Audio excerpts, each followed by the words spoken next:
Hello, good afternoon, wherever the heck you are, and welcome to the Queso Cup Latin American Finals.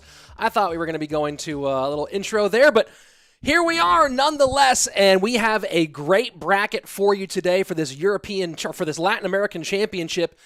Bansito, Cody Go, Wallace, Miniminter, who joined us yesterday as part of the broadcast team, Samuel Bassotto, one of the all-time ladder greats, and current number 2 on the Clash Royale League worldwide leaderboard in LucasXgamer. Going to be an absolutely great tournament. We'll go over some of the rules as time goes on, but one very important rule to cover already. You can see Samuel and Lucas have that first round bye, and the winner of the first round will go on to meet Samuel and Lucas. The losers will drop down into the elimination bracket, where the losers of the second round of winners will drop down and join them and have a one-match advantage. We'll cover that when we get there, and we are going to get there, guys. It's going to be a whole lot of fun today. Probably 3 or 4 hours of great Clash Royale. And, of course, there is a prize pool involved today. Not only do the top 3 players from this competition qualify and move on to the Queso Cup World Championship next weekend, but also the top 4 make the prize pool. $500 to 4th place, $1,000 to 3rd place, $1,500 for 2nd place, and 1st place today, our Latin American champion, walks away with $2,000. So a lot of possibilities for all these guys. Oh, yeah, let me take the co-caster button off here because that Miniminter will not be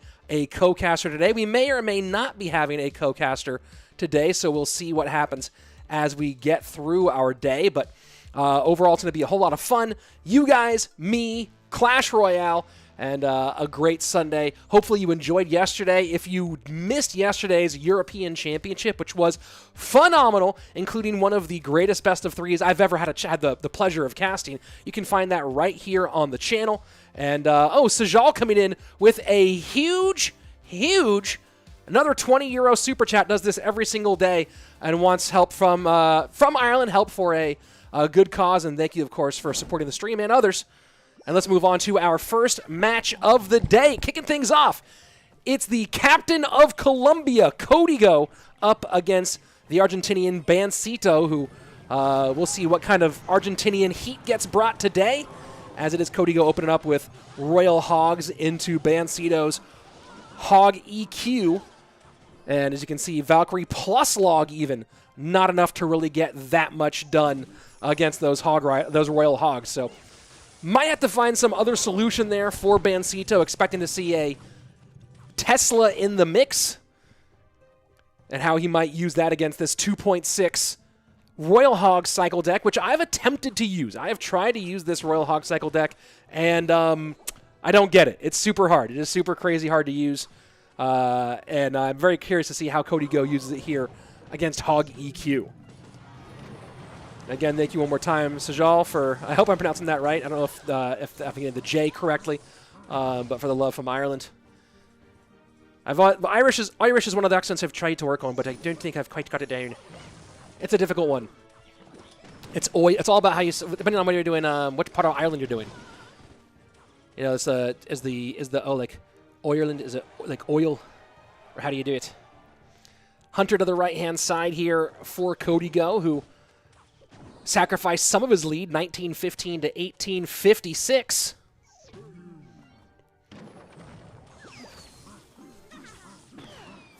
And this time you see, this is the interesting thing about this Royal Hogs situation is, yeah, you see Tesla, you see all that defended, but look at how much Bansito had to spend to defend.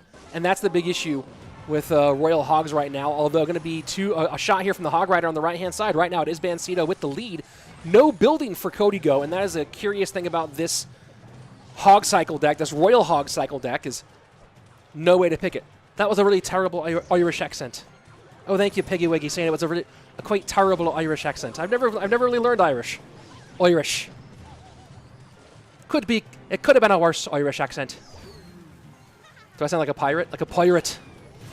Hogs, Pigs, and EQ in here against the Tesla, and that's going to be some good damage on the left-hand side. Skeletons come out, but still give a Pig Snout touch. 1556. As the Hog Rider and EQ push goes to the right-hand side. Going to be curious to see how Cody Go chooses to put up these defenses against the Hog Rider because Bansito has options. Doesn't have to EQ to get on tower. And a high EQ there. The Tesla not quite high enough. That could have gotten tower as well, but Kodigo didn't want to risk not getting the damage. And I don't know. I think that maybe you don't worry about it as much. And just like that, Bansito does take the lead by 1 HP. And given the day that we had yesterday, man, that 1 HP could get real scary here. And the Ice Spirit behind freezes the E-Spirit, gets one shot for the Hog. Bansito doing a good job of putting those pushes together on the right-hand side. Split pigs now at the bridge for Cody Go.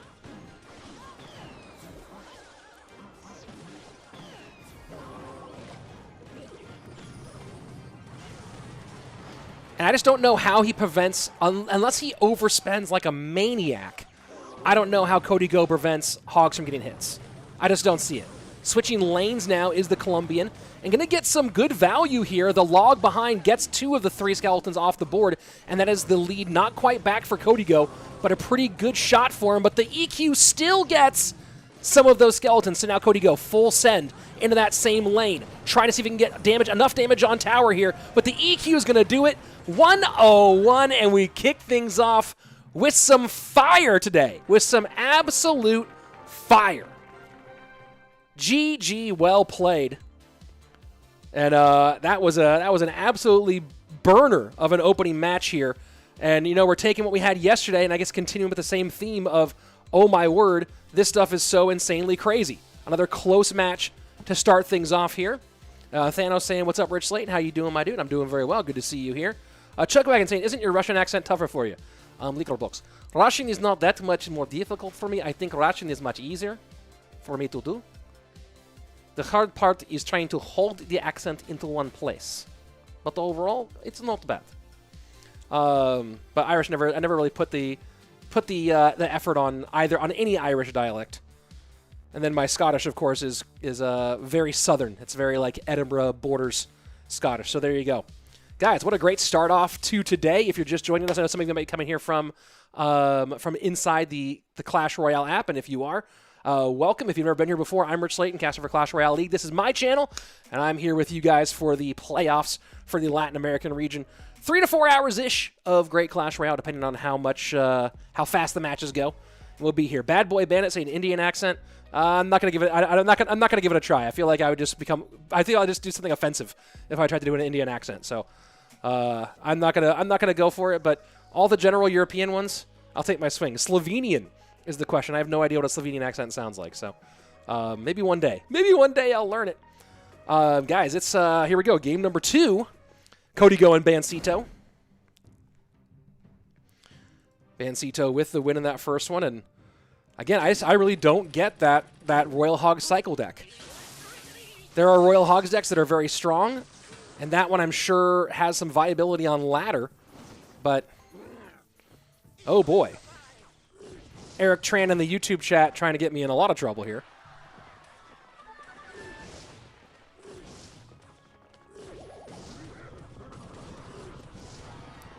I literally have no idea what you're asking about there.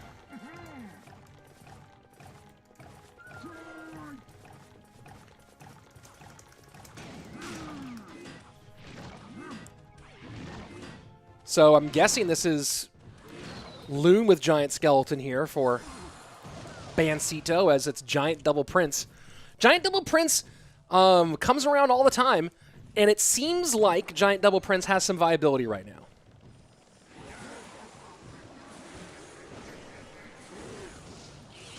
Definitely seeing it get a little bit of an uptick in use rate at the moment. And I feel like it's the first time, though, that I'm seeing it in this competition specifically. And here goes the Loon with the Baby Dragon, tanking for one shot here. And that's going to be at least one balloon hit. Not able to stop it, and that's a huge connection for Bansito. Aviaudit saying do Canadian. And, I mean, the only top part of Canada I've visited is the Texas of Canada, Alberta. Spent some time in Olds, Whitecourt, Calgary, and Edmonton. And I remember them talking about it was -8 there, and when someone said, "Oh, -8, it's not even that cold right now." Sometimes it gets so cold to -40, which it's so cold. We were playing hockey, and we shot the puck and it shattered. There you go. That's my whole Canadian for you. Giant to the left-hand lane. Dark Prince behind, putting that big boy on roller skates as the E-Wiz plays defense on the right-hand lane. But 997 going to be very difficult to hold that tower up here, especially against Loon Miner, not just Loon itself.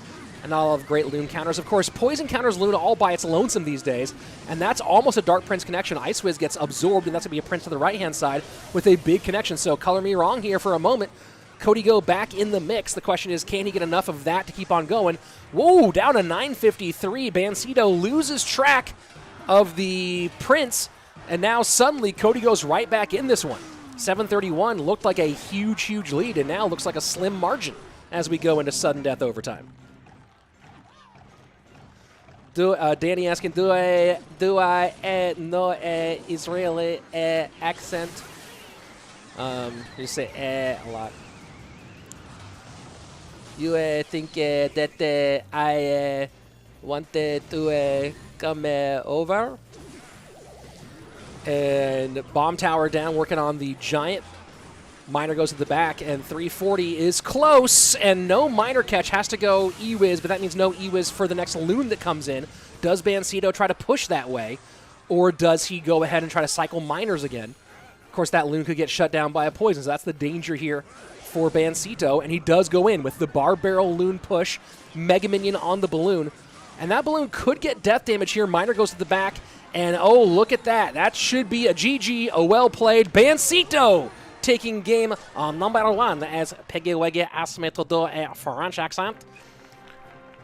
That is game number 1 going to a Bansito. I don't really know a French accent. My accents are all mediocre. My accents all belong on Family Guy. Shots fired. Bansito taking game number 1. Very, very nicely done. And here's a look at the bracket as Bansito will move on. Cody Go moves to the lower bracket. So keep in mind here, Cody Go now in his lower bracket matchup, because he lost in the first round, he will have to get a double win in that lower bracket matchup when he faces, I believe, the loser of Lucas or whoever Lucas plays. So whoever falls and drops down to the matchup against Cody Go will have a one-match advantage, and that will be a big win for him. Silk's asking, where's my cam? It's here. I don't put my cam on during gameplay because you're watching the gameplay. But in between gameplay, then you get to see me. Oh, all pretty me with my hair and my sunglasses, all those things. Let's see. Taking a look at some more of the chat here. Awake saying Drill has a 1% use rate and is the newest card in the game. And Mother Witch has been broken for a long time. All pros agree they hate that card. At least Drill took skill even though it was OP. Yeah, Drill got nerfed. Drill needed a nerf. The nerf was a tiny bit too aggressive. And I don't know the best way to solve it. There has to be something. I don't think it's going back to that having the same number of goblins in there because Drill was too powerful. So there's got to be something that takes Drill back up a little bit. I just don't know precisely what that is. But Drill before was too strong. This Drill is too weak, somewhere in the middle. And let's see. Boscar saying, hello, I'm from India, big fan of esports. Well, big fan of you. Thanks for coming and thanks for joining. Ron Swallow says, my French accent sounds offensive and kind of like Gambit. Well, Ron, Gambit, as you know, is Cajun. So his accent is all Louisiana. It's not even, I wouldn't even call it French necessarily. But yeah, Gambit definitely has a fun way of speaking. Speaking of accents, have you ever heard of Singlish? No, I have not. That Drill killed me every time. Yeah, Skill Drill was killer. I like you chose the bright green glasses first. AV, these are yellow and blue. But you know what? I support you and your colorblind issues. Mr. Pradhan saying, love your sunglasses. Thank you very much. If Prime Surgical Goblin faces a version of Molite, who would you bet on?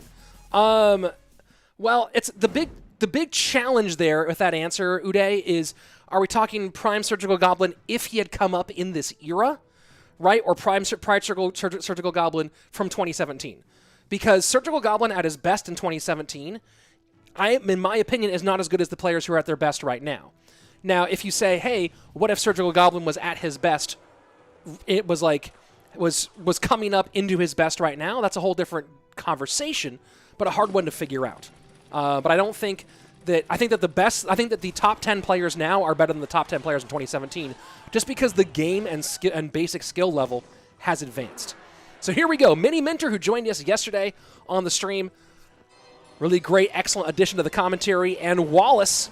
They were meant to be teammates on Pain Gaming. It didn't work out for Miniminter, and now they are opponents here in the Latin American Regional Final as Mini opens up GY. And speaking of skill drill, look at this. Wallace going with a very interesting drill variant in our opening match, or opening game of his match.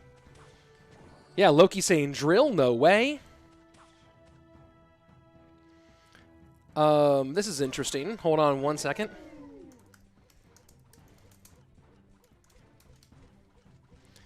Any co-caster today, says Sandy. None yet.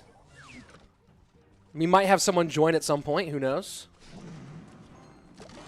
But it was Slayton Jr. had soccer this morning, so I didn't spend much time trying to find a co-caster. Instead, went and watched the boy play some soccer. It was very fun. Balloon not in death damage range here, so safety for Miniminter. 6 Loon drill. This is interesting.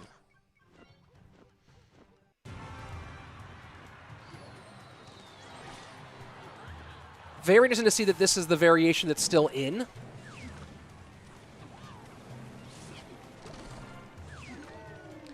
Mikey Stash asking, how did Rich Jr. do today in soccer? He was great. A little aggressive, but still great. And Noah Miller, you get a timeout for that one. You know what you did, Noah Miller, even though no one else saw your comment.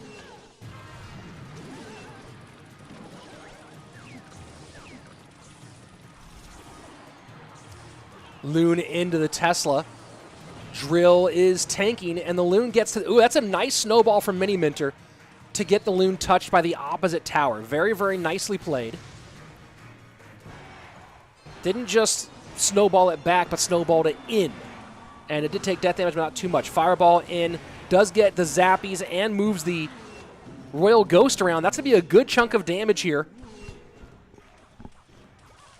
for Miniminter. Sudden Death overtime. Arrows certainly nice in this matchup for Wallace. And this is a lot of pressure coming in for Mini to deal with. The high Tesla being taked for by the recruit, and look at this. I don't think Mini has much for this. He has to overspend like crazy to defend that and still takes a ton of damage.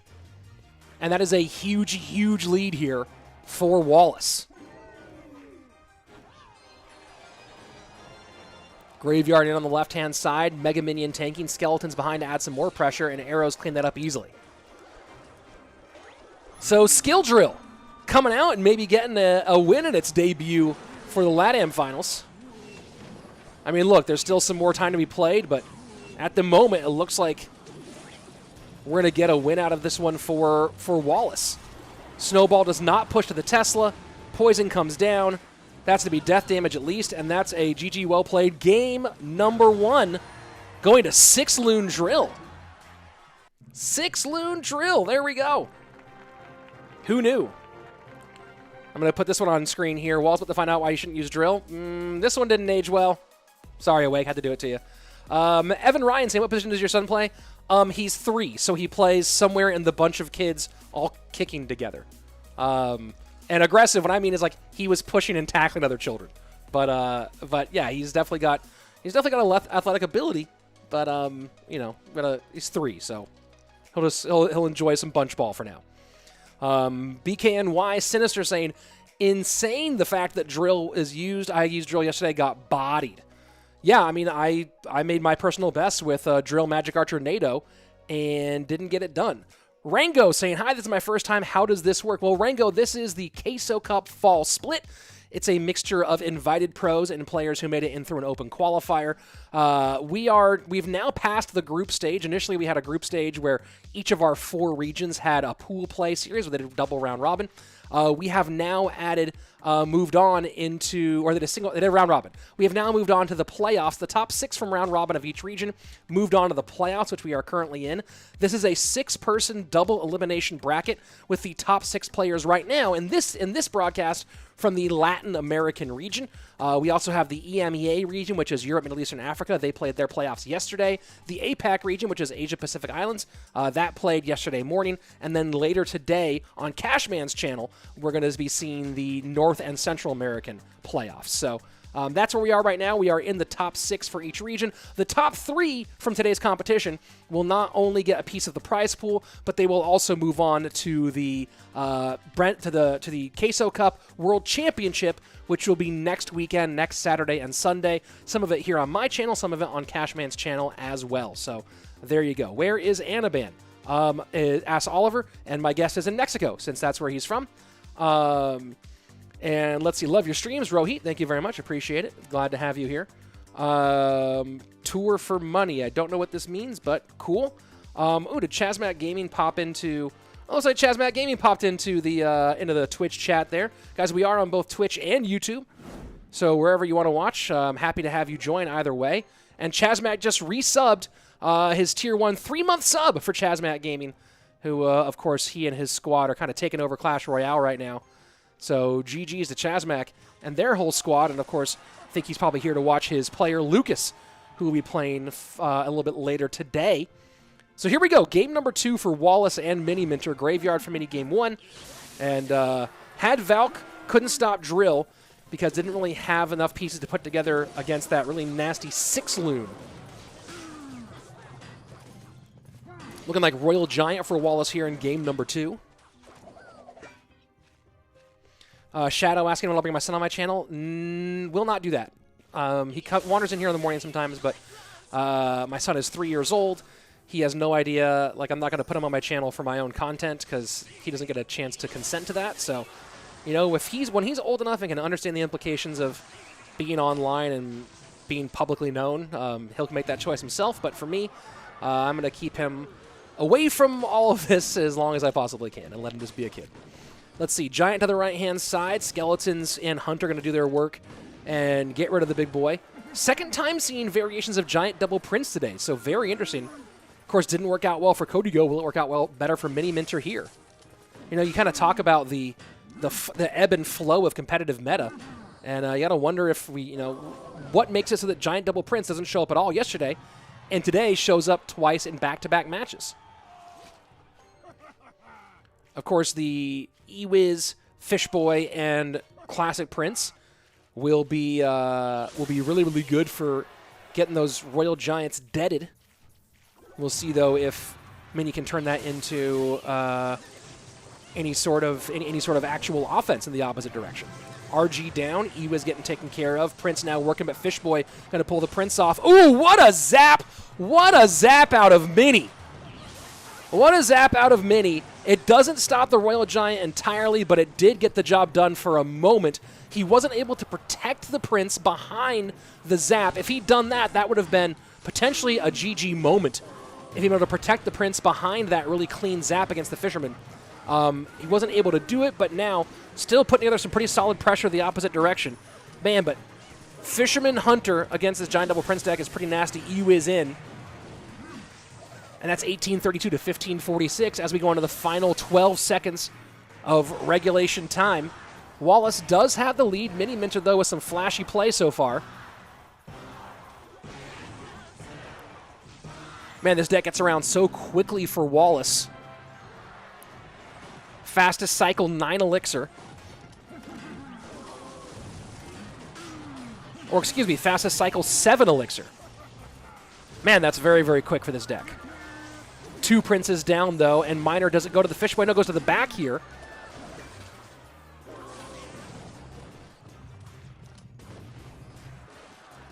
Mini's put on a good show, but this is very, very difficult, and the well-played comes out as Mini, I guess, misclicks his poison. Oh, no. And that's going to be a GG right there. Unbelievable. I don't know if Mini misclicked his poison or waved the white flag. My guess is he misclicked, because he would have put the poison on his opponent's tower, and that's brutal. Mini was doing everything he could to stay in this one, but in the end, man, just a rough game, a rough matchup, and a misclick Poison Mine King Tower puts the nail in the coffin, proverbially speaking. Chazmax saying definitely a misclick, yeah. Oh, Wallace repeated poison. No. Wallace didn't have poison that game, did he? I don't think Wallace had poison that game. Let me check in with everybody. Let's see. So Wallace, I don't believe Wallace repeated poison there. I think that was the poison for Mini. So Wallace moves on. It will be Wallace versus Lucas in the other winners bracket semifinal. And man, they hit that turn. I thought we were going to stay on that bracket a little bit longer here, but no. Let's see. Mini had the poison, says Chuck. Wallace used Fireball. That's correct. I'm pretty sure that was not the case. There we go. Let's see. The further we get in the tournament, the better the predictions get. Like how the players step up. Yeah, this has been... Yesterday, we saw some really compelling matches in terms of people trying to... the next match should be Samuel Bassotto and Bansito, Chuck Wagon. It should be Samuel Bassotto... No, wait. Sorry. Let me just double-check that. Yes, it should be Samuel and Bansito for our next match. There we go. Samuel Bansito. So there you go, Chuck. Let's see. Looking at some of the chat stuff here. Let me go back to the YouTube chat for a moment. Evan Ryan saying, I totally agree with having your opinion on having your kid on your stream. Do you have an opinion on family YouTube channels whose content is all about their kids?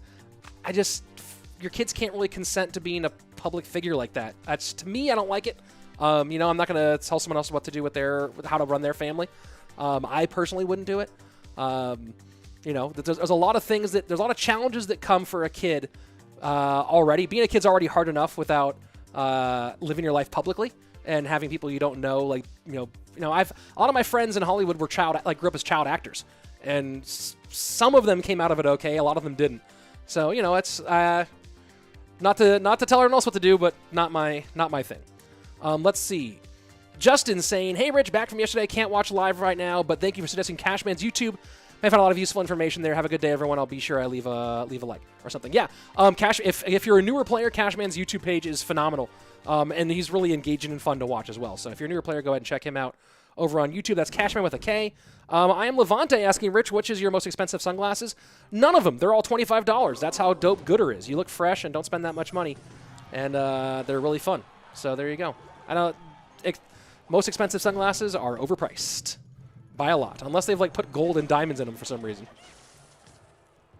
Let's see. David Noriega saying, "What do you think about that small flying machine range? About a small flying machine range nerf?" It's interesting because I think that might kill the card on ladder, but would be really important for the card in competitive. I need to think about that. But the flying machine certainly is abused heavily in competitive. It's one of the, in general, dual mode is phenomenal. There are certain cards that benefit from dual mode more than others, and Flying Machine's maybe top on that list.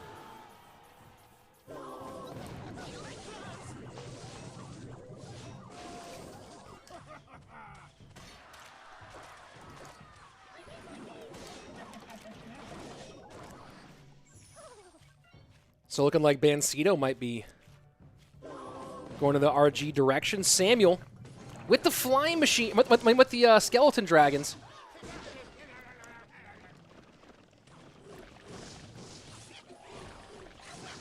Skelly dragons to me mostly say lava, at least in this modern day, but the rest of the deck does not say lava, so I'm still catching up to some of the new meta as it emerges here in our competitive format. J-Man saying Flying Machine is the best card in competitive right now, in my opinion. It's definitely one of the best to abuse based on matchup once you've seen spells. That's for sure. That is for sure.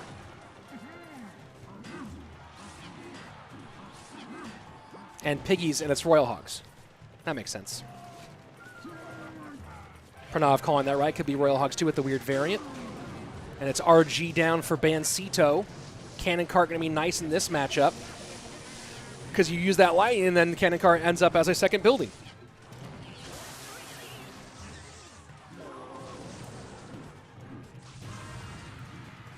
Pigs are just so insanely strong right now. So insanely strong right now. You have to kind of plan your decks around pigs, too. You basically have to plan your decks around Fireball, the Fireball bait cards, and pigs, which are 50-50 on that.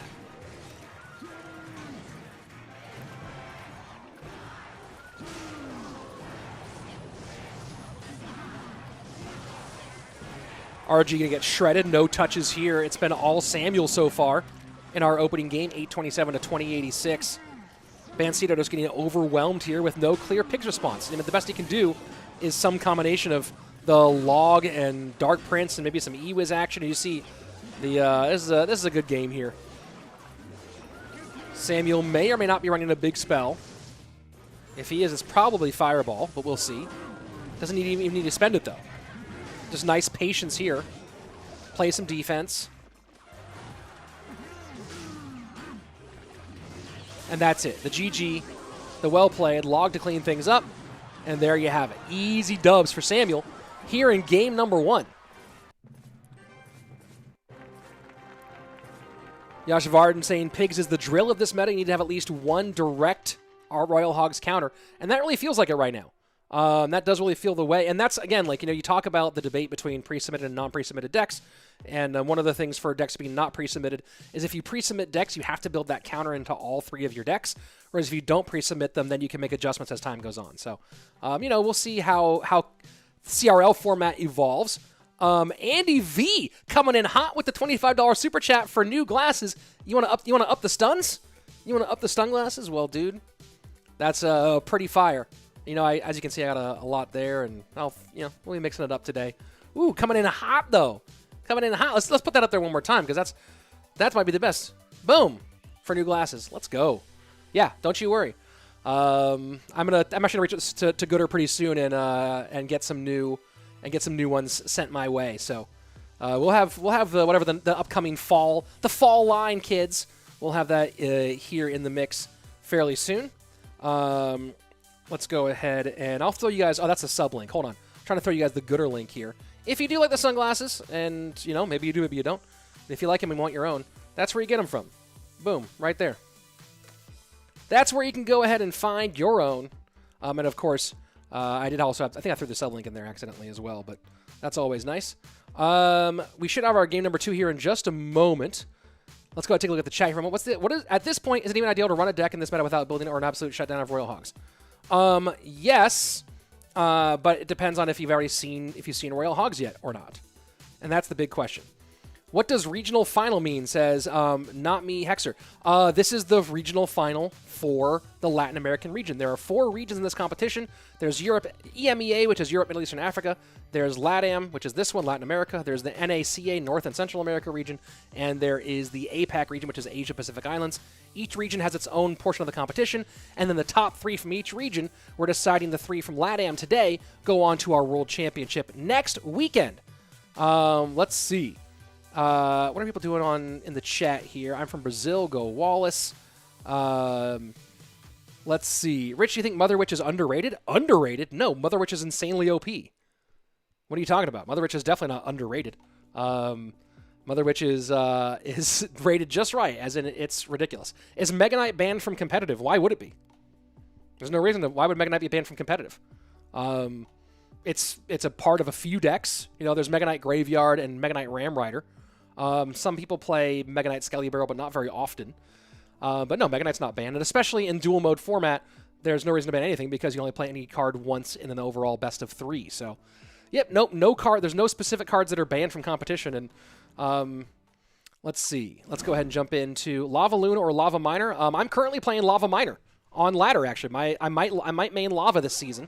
There's a really fun Lava Miner Skelly Drags deck that I'm playing right now, and after they nerfed my skill drill, it's kind of what I need at the moment.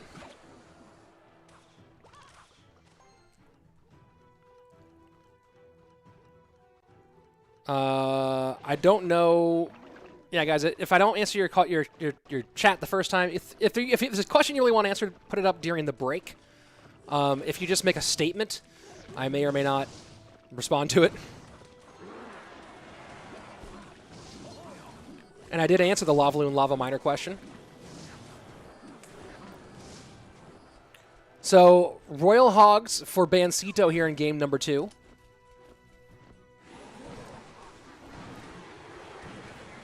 When is CLR? I think you mean CRL, Minuto, and CRL. The next CRL event will be October 30th and 31st. That is going to be the last chance qualifiers, the LCQ, when the players who finish 25th through 56th on the global leaderboard have a chance to play their way into our World Finals. McDonald's Sprite maining Mortar this season, pushed like 600 trophies. Very nice for you. Man, I got to tell you right now, I'm not excited to see what Bansito is playing. My least, if there's, you know, I might trash Golem a lot. My least favorite card by far is the Bar Putt, though.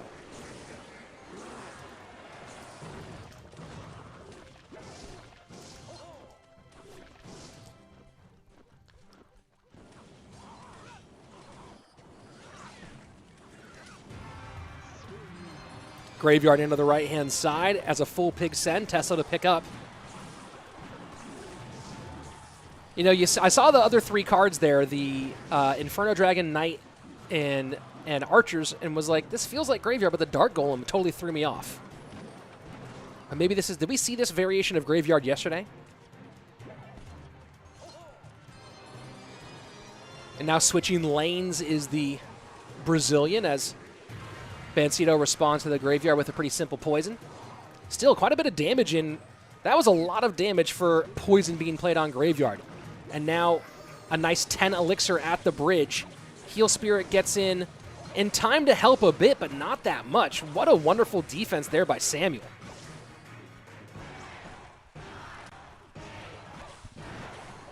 I mean, the Dark Golem. The Dark Goblin is what I meant to say, Trash Can. The Dark Golem would be an interesting addition to the game. It's almost like a Goblin Giant, to be honest. 1604 is the mark on the right-hand side. One more touch-up with that to 1445. So despite solid Ds here by Samuel Bassotto, it is Bansito with the lead.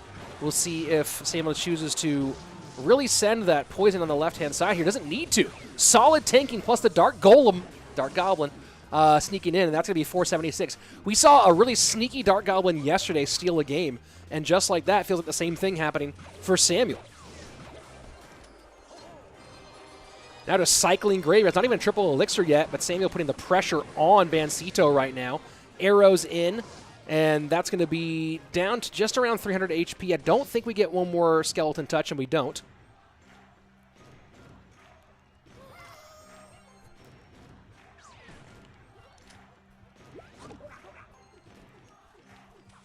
And Musketeer cycles to the left-hand side. Pigs in front. Bansito trying to sell out here. And you see the poison going high. Just trying to get through, and you see he has not had a chance to get the Heal Spirit to actually be effective. And that's one of the interesting things about Heal Spirit in these Royal Hogs decks, is it feels like either Heal Spirit ends up being the thing that wins you the game, or you look at it and go, I wish I had anything else in this deck. Dark Golem confirmed, folks.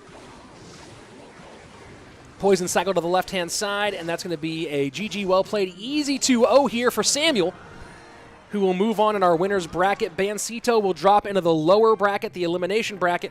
We'll see that in a moment. But keep in mind, because Bansito made it to the second round of the upper, he does have a matchup advantage.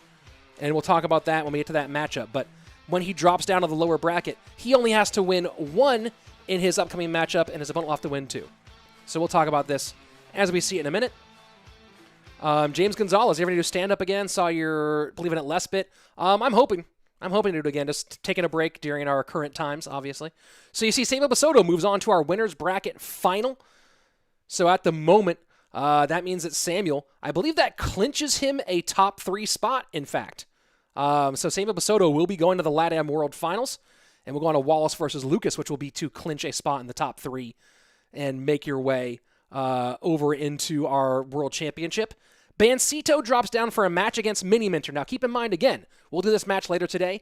Miniminter, because he lost in the first round and Bansito lost in the second round, Mini will have to beat Bansito in 2 best-of-3s. Bansito only has to win 1 to decide who moves on next. Let's see. What's my... Brad Grayson, what's your favorite... I'm thinking about deck to play and least favorite deck to play. Favorite deck to play, probably Skill Drill, Magic Archer, NATO. But it's dead right now. And least favorite? I just don't get. I don't understand how to play any Royal Hogs deck. I always struggle playing Royal Hogs. Let's see. I'm Levante saying, Rich, do you know why you're so underrated? I don't know what that means. Kelly Casado talking about Nick Diaz last night. Yeah, it was a rough one. Wasn't what it was nice to watch him fight. You know, would have loved to see a little bit more from him, but is what it is. Let's see. Let's see. When is the next? Oh no, I'm not putting that on screen. Let me clear that. Let's go. I think you mean Wallace there. Chaz Max saying, "Oh, Rich, I have an easy Hogs deck to share with you." Yeah, maybe. I've just never understood how Royal Hogs has never conceptually worked for me as a player.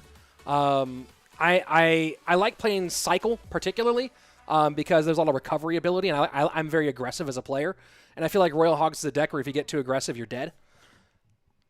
What deck do I dread facing? Says Rich M. And congrats on your first sunglasses, by the way, there, Rich. Rich for Rich. I hate playing Golem. Doesn't matter if I have the hardest counter in the world. I just hate playing Golem. Wallace versus Lucas. Teammate versus teammate. Not anymore, of course, but these guys made it to the top 4 in the world with Pain Gaming. Of course, now Wallace with Tribe and Lucas with Chazmat Gaming. But these two know each other very, very well. Let's see. Yeah.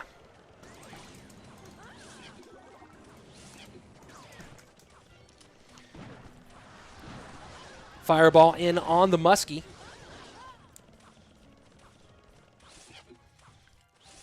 Looking graveyard-ish here for Lucas with the Fireball Snowball.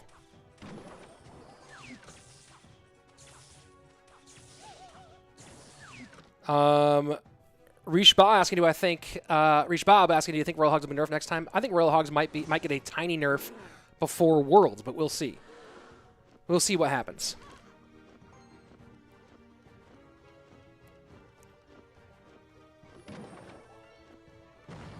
At Klebino,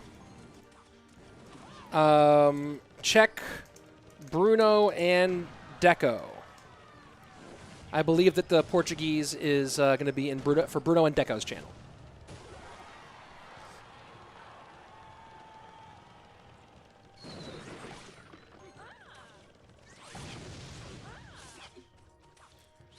First couple minutes passing away. And pretty even so far, pretty slowly played. High Tesla out of Lucas to try to deal with the bridge fight here.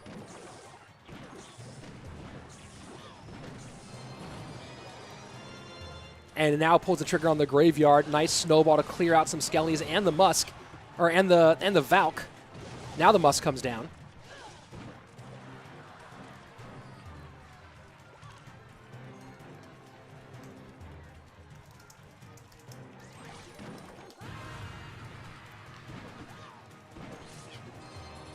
Graveyard into the right-hand side.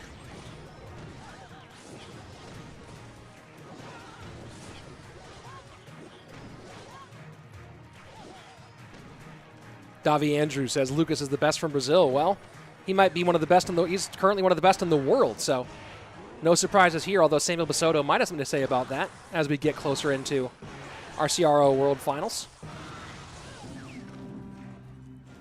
Final 2 minutes, sudden death, overtime. So far, it has been all Lucas in this matchup as Wallace sets up Bomb Tower. Anurag asking a good question. Why Graveyard with Fireball and not Poison? A few reasons why Graveyard with Fireball. And the biggest reason is Mother Witch, Mother Witch, Mother Witch. If you're playing against Mother Witch and you have Fireball, it's a very winnable matchup. Oh, boy. Oh, boy. Look at the shred on the right-hand side there. 675. If you are playing against Mother Witch and you have Fireball with Graveyard, you can win that one. If you have Poison, you're in a lot of trouble against Mother Witch. Aaron saying, why are they playing this slow? Because they're pros and they are both playing mid-sized Graveyard decks. So playing crazy fast certainly can end up making you overextended. And at this level, overextending usually means GG well played. So while players at 4 to 5K, what they'll do is drop 10 Elixir at the bridge right to start. Players at this level have to be a bit more circumspect with their gameplay and a bit more strategic. And there you go, paying off for Lucas, getting game number 1 win here over Wallace. And Awake making the point here about Fireball. Yeah, so Graveyard used to be always Graveyard Poison. A couple things, as we're seeing Awake talk about here. Graveyard Fireball has risen up because of Mother Witch, totally changed the meta.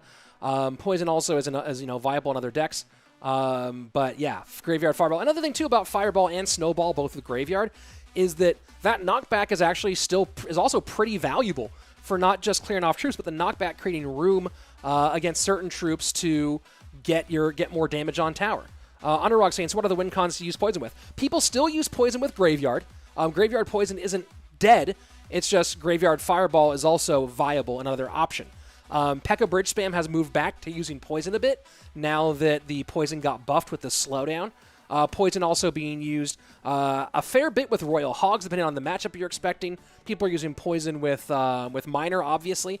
Kind of some minor Poison, some minor Loon back a little bit at the moment. So Poison has viability for sure, but it's just not necessarily always a tie. It's not always Graveyard Poison as it once was. Haven't watched CRO in a while. Is Baron still playing? Nope. Baron retired a while back. I believe Lucas doesn't get enough praise for how good he is, says Apollo Berg. Well, he's top 2 in the world, and we talk about it quite a bit during CRL, so I think Lucas is doing okay. Brad Gray saying, I had an idea for a card called Potion Master. Every once in a while it drops a random spell. Thoughts? Bad, because adding more randomness or RNG to the game isn't good for competition. Yeah, I think you want to limit the randomness rather than increase the randomness. Why is 3.0 Expo never played in competitive? Because it's not a very strong deck in the first place, and because Expo is hard countered by a lot of the competitive decks. Expo was really good for an expert or a good player against a player of lesser skill. But against players of this caliber, Expo's not very good. Same thing with 2.6. Oyasu can beat a bunch of mediocre or okay players, or even pretty good players with it, but Oyasu is not going to beat the top 50 players with any regularity using 2.6. Adiep saying, who do you think will win the LCQ? Well, 8 players will win it because the format is 8 separate 4-person brackets. So 8 players will win the LCQ. There you go. Chazmac saying, Lucas still plays Expo, LOL.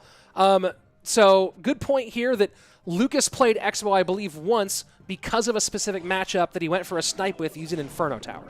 But overall, like 2.9 or 3.0 Expo, it's specifically not super viable. Does it ever work? Yes, but the exception almost proves the rule to a certain degree. Sam used 2.6 yesterday. It was awesome to see, but then it also didn't win, so, 50-50 on that way. Watcho! Thanks for the big Twitch Prime sub. Really appreciate that. And the support, no matter where you are, whether you're on YouTube or on Twitch, go ahead, subscribe, follow, whatever it might be. Love having your support here. And you guys always being around for all these great matchups. Ben saying, which card should I max out first? I usually use Log Bait or Hog Rider. Depends on what variant you're using. If with 2.6, there's a whole progression of cards you should max. If you're using Hoggy Key, which is what you should be using for Hog Rider, that's a whole different conversation.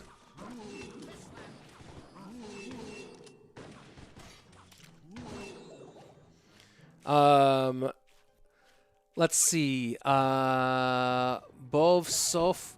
It's hard for me to read that. So the Hebrew's so small there. But Michnas Meruva. Guy whose name is in Hebrew, who I can't particularly read the first name. I am more than 5K. My personal best is 6.6. 6606 is my personal best.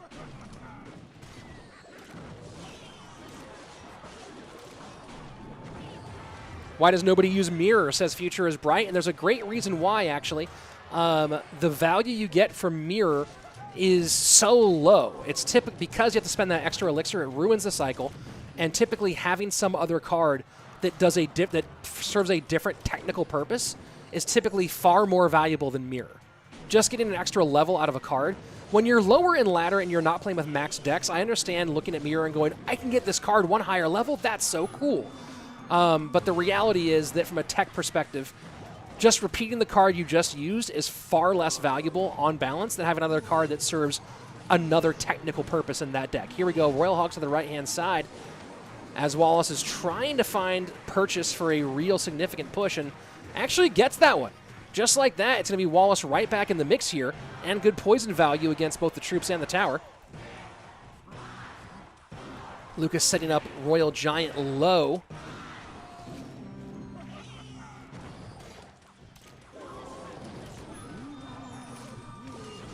Kind of surprised that Lucas runs Fireball in game number 1 and then didn't prepare better to be against Royal Hogs in game 2. He's going to log and then maybe even Ghost here to clean that up, but that's going to be way too much damage. I think this was a bad choice deck-wise from Lucas. You play Fireball. You haven't seen Royal Hogs yet. You got to put something that more effectively counters Royal Hogs in deck number 2. I don't think you can really run Lightning until you know you're past the Piggies, or you're really not putting your opponent on it. And just no building on top of that, right? This is an interesting, and there you go, GG. Maybe unfortunate deck call out of Lucas. Although that poison might not tick. Does it get one more tick? One more, oh my gosh, 4 HP. No way. No way. No way. What is happening? Wallace, I was about to say that might not tick all the way. Wallace with the misread on the poison, and unbelievable. Unbelievable. Unbelievable. What a crazy finish. What a crazy, ridiculous finish. I don't know if anybody clipped that on Twitch, but if you did, please link it so I can look at the replay there. I forgot. I didn't clip it. I was so shocked. If someone on Twitch can clip that and I can throw it in as a replay for us to watch, because that was ridiculous. Wallace just misreading there, and man, leaving 4 HP on the board. GG, well played. GG, well played. And just like that, Lucas, it's going to be Lucas and Samuel as the winners bracket finalists, and they both qualify for the next level. Unbelievable. And yes, it should be Cody Go. No, I don't think it's Cody Go and Wallace next as Wallace has lost. It should be... Oh, man, I wish I could see the bracket again. Let me just double-check that. Because I think it's actually the Bansito match, not the Wallace match, because Wallace just played. Man, that was brutal. Just scroll back on the timer on the clean feed. Yeah, I don't want to, Yagi, because I don't want to miss things. So if someone, I prefer to be able to throw stuff in a better way. So if someone clipped that, great. If not, we won't watch it. But brutal. Is Hog EQ usable and competitive right now? Absolutely. We've seen it a bunch already. Who do you think would win in a BO3, Jupiter or Benzo? They're pretty evenly matched up right now, actually. Bansito versus Miniminter should be the next matchup, I believe. Double checking on that one, but that should be our next matchup. Good to know the pros occasionally make plays as equally dumb as I do. Yeah, every once in a while, you know, that's one of those questions, right? Like, it used to be, okay, before spell values got changed, every pro, you could ask them and they go like, oh, the value of poison is this, and the value of fireball is this. And then they changed the spell values, and I feel like a lot of players didn't actually, like, memorize the spell values, which is the weirdest thing, the weirdest change. But yeah, that was a rough poison there. So it should be Miniminter Bansito next. I don't think they're going to make Wallace go right back in it, but I could be wrong, so I'm getting a confirmation on that one from the League Ops. Let me just go ahead and at them so they actually respond. What is the best Hog EQ deck for ladder? I don't really know. I'm sure you can find there's a lot of answers about that one, though. Oh, I think that Nightbot timed out someone, super chiasmatic, who was trying to get us the link. Oh, someone help him with that. Over on hey, someone on Twitch, if you're on Twitch, don't post links right now. Someone go and help them so they have link permissions. Because they're all getting timed out here as we're trying to actually get that link in here. So some mod on Twitch, help them please, so we don't accidentally have Nightbot ban everybody. And we'll continue along. Here we go. It is Bansito, Miniminter. Suradita saying, Morton said Mugi is currently the best player in the world. Well, Morton probably has a better opinion than I do, but I also don't necessarily agree. But I think Mugi, when he's at his best, might be the best, but I don't know if I would say he's necessarily the best. But Morton knows more than I do about all this. Brad Gray coming in hot with a $26 super chat. Yo, Rich, thanks for giving me an excuse not to do my homework. As a lifelong procrastinator myself, I am happy to help my fellow people. And there was a comment earlier I actually wanted to address. It was in the middle of the matchup. There was a comment I wanted to address. Let me see if I can scroll back and get it here. Sanjay is saying, Lucas just wastes their elixir by letting their opponents attack first and defend them by slowly attacking. Did they not have any own attack strategy? Well, sometimes leaking elixir specifically on purpose in order to make sure you're timing your defense correctly is more valuable than just playing cards on the board. And there's a reason why Lucas is the #2 ranked player in the world right now after a full year of play. And that's because he's better at this game than we are. So there are some things in particular that might seem strange to some people. And one of those is leaking elixir or not being aggressive or this or that. But, you know, when you start playing at this level, the strategy changes. It changes drastically. And, again, like I said, there's a reason that they are ranked where they are, and the rest of us are here watching.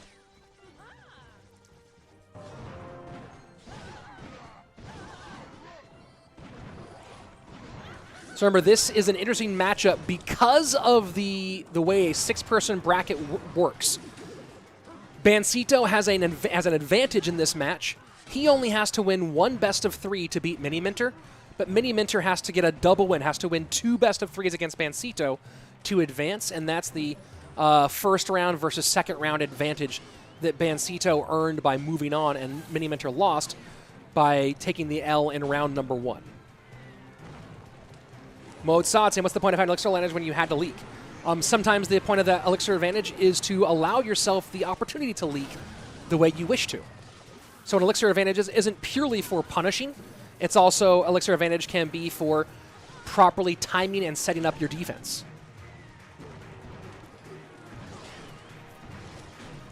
Demigod saying, looks like the video quality went down. Highest joint is at 360p. That might be your... that might be on your setup. Everything I'm seeing on my end looks good. So I don't know if that's on your end or if that's everyone on YouTube.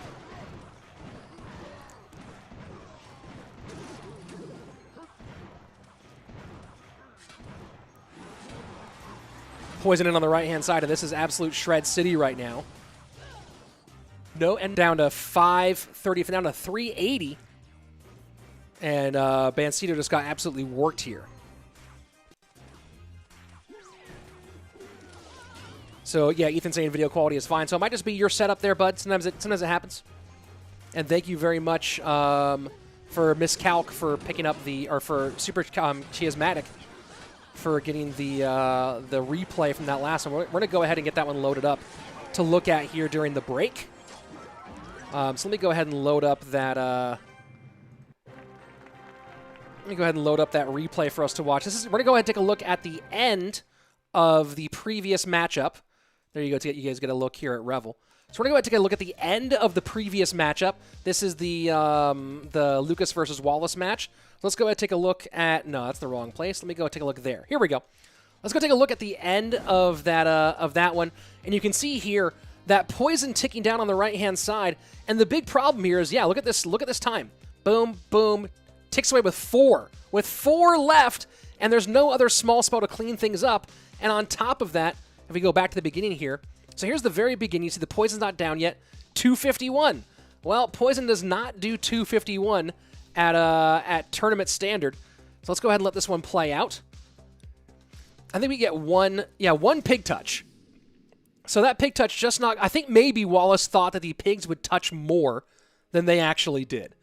And at this point, the hunter's trying to work, but it's the spears. Oh, this is 2 rough ones for Wallace, right? So check this out one more time as we play it through.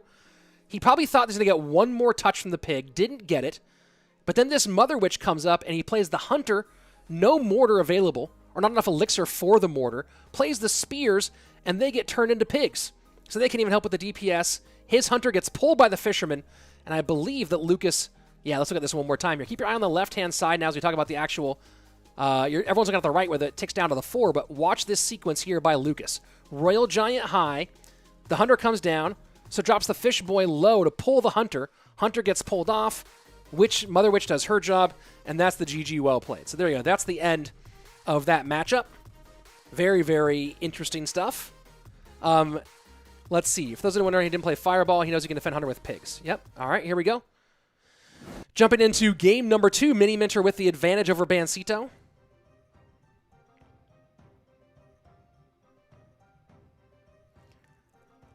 So I guess people are having different responses on their quality on YouTube. If you're watching on YouTube and for some reason it's not working well on your computer, try watching Twitch instead. But most people on YouTube seem to be having good enough signal. A non-vigilante saying, I thought Mini was NA. He lives in the US, but he plays under the Peruvian flag, so he plays in the LATAM region.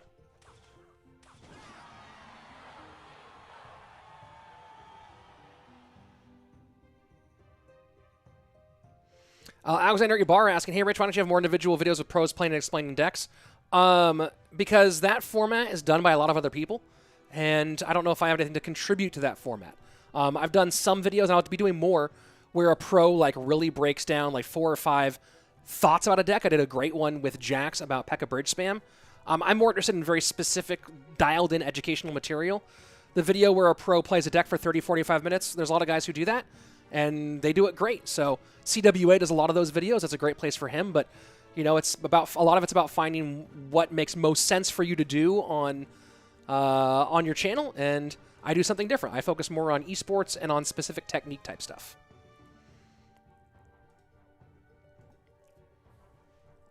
So slow start here. Very, very slow start here between these two. And let's see, Mega Knight Royal Hogs played for Mini. Probably not playing Lava because he already played the Flying Machine, so unlikely that he's playing Lava. Also with the Bar Barrel, of course.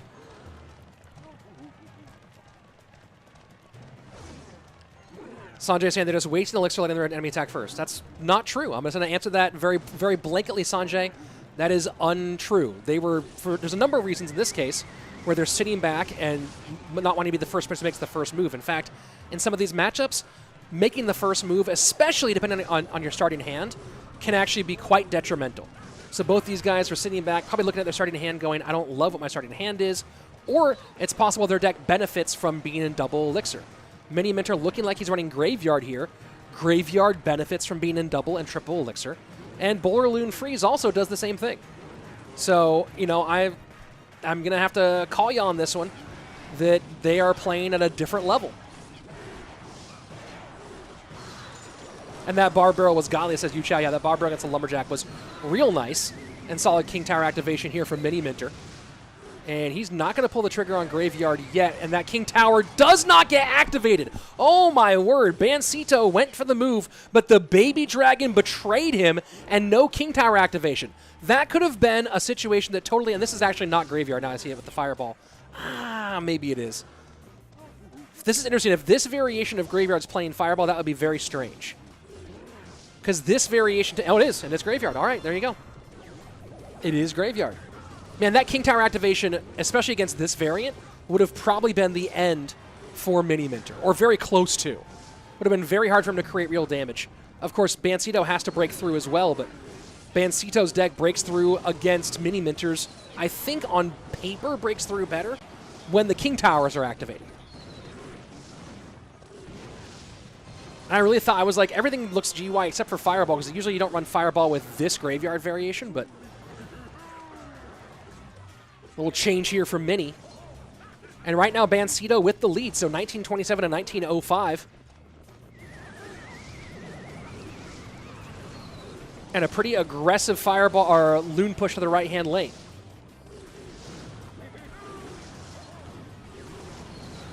And I like this play from Bansito to follow it up with the Lumberjack. That Lumberjack's going to get some damage on tower with a nice freeze here. And some splash from the Baby Dragon. Very nicely put together by Bansito. Opportunistic freeze, not using it, not trying to push it onto the balloon, instead waiting for another opportunity. And the right one it was. Loon push to the right-hand lane, Lumberjack to the left-hand lane. Loon gets pushed outside of the bomb tower by the Baby Dragon. Excellent combination there by Bansito. This is going to be absolutely huge. Can this Graveyard do enough right now? Fireball in, trying to make some room here against this really, really low tower. NATO to clean things up here. Bansito stays ahead. The wow from Miniminter, and that's a GG well played. Even with avoiding that King Tower activation, Bansito able to get more done here. And man, there were some plays in this one, let me tell you. Some absolute plays, but we are now all tied up.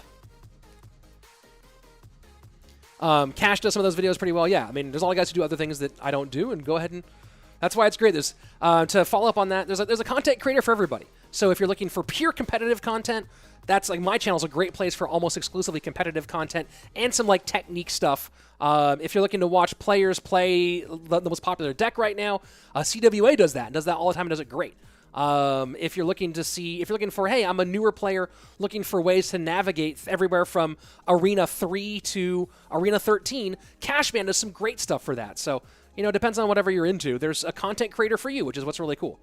So do your thing.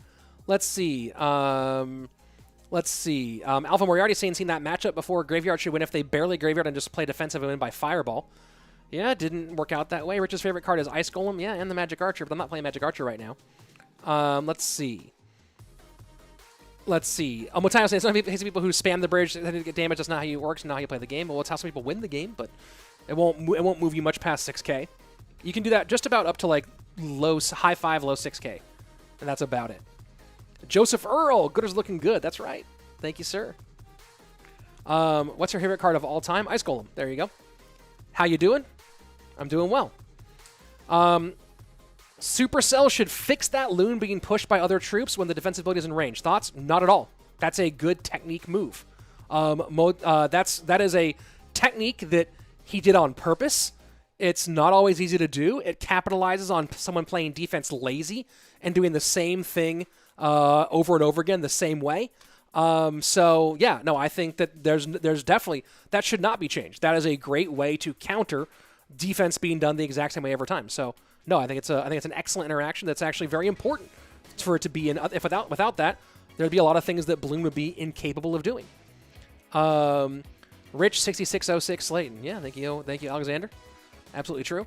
I don't know what you mean by this question, Rishab. So if you could clarify. I mean, I think I'm the best caster in the world, right? For any game ever. But who knows? I'm not really sure what your question was, though. Opinion on log bait. I'm bad. I've never played it, and I'm bad against it. Depending on the deck, obviously. Yagi, so many Clash Royale experts in chat today. Yes. Well, it is being shared in the Clash Royale app, so that brings out all the experts, as always. So Miniminter running Hog EQ. It was asked earlier, is Hog EQ viable and competitive? And absolutely it is. This is one of the triple spell variations. Akash Singh asking the same Tombstone question. One with a shield? I don't think so. Not my style. But that might be an interesting way to upgrade the Tombstone. EQ kind of killed Tombstone. Hog going to get pulled to the King Tower here. But it doesn't really matter at this stage. With 1760 already done, that's more than enough damage for Miniminter to be okay with a King Tower activation. Of course, lead right now for Bansito by about 500 plus HP. Why is Ice Golem my favorite? Because he's cute and fun and cool.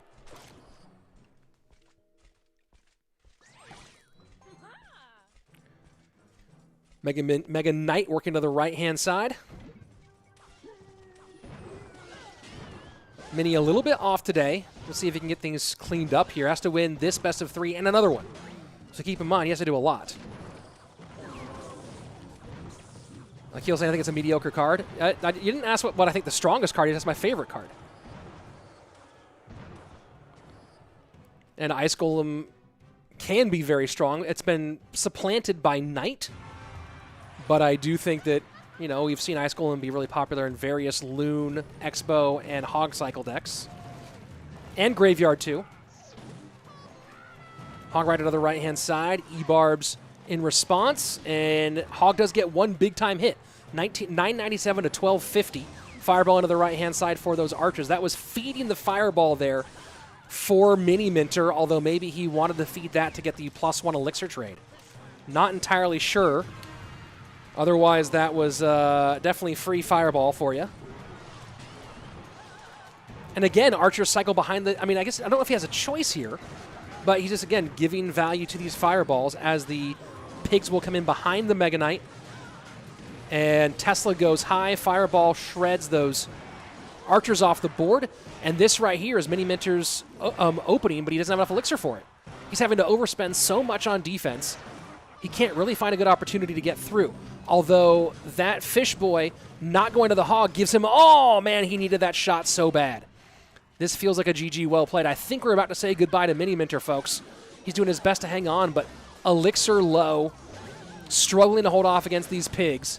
Mega Knight is requiring so much of a commitment because he doesn't have the good single-target DPS, and his best single-target DPS, the Tesla and the Archers, well, the Tesla he has to use for those Royal Hogs, and the Archers, of course, are Fireball. They get crushed by Fireball. EQ cycle on the right-hand lane.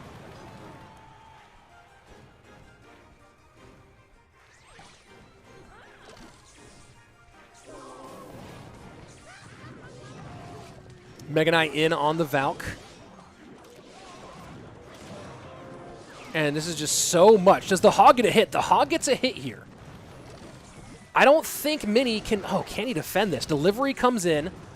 Tesla holding on. Valk trying to work. Second set of pigs. Can he Tesla again?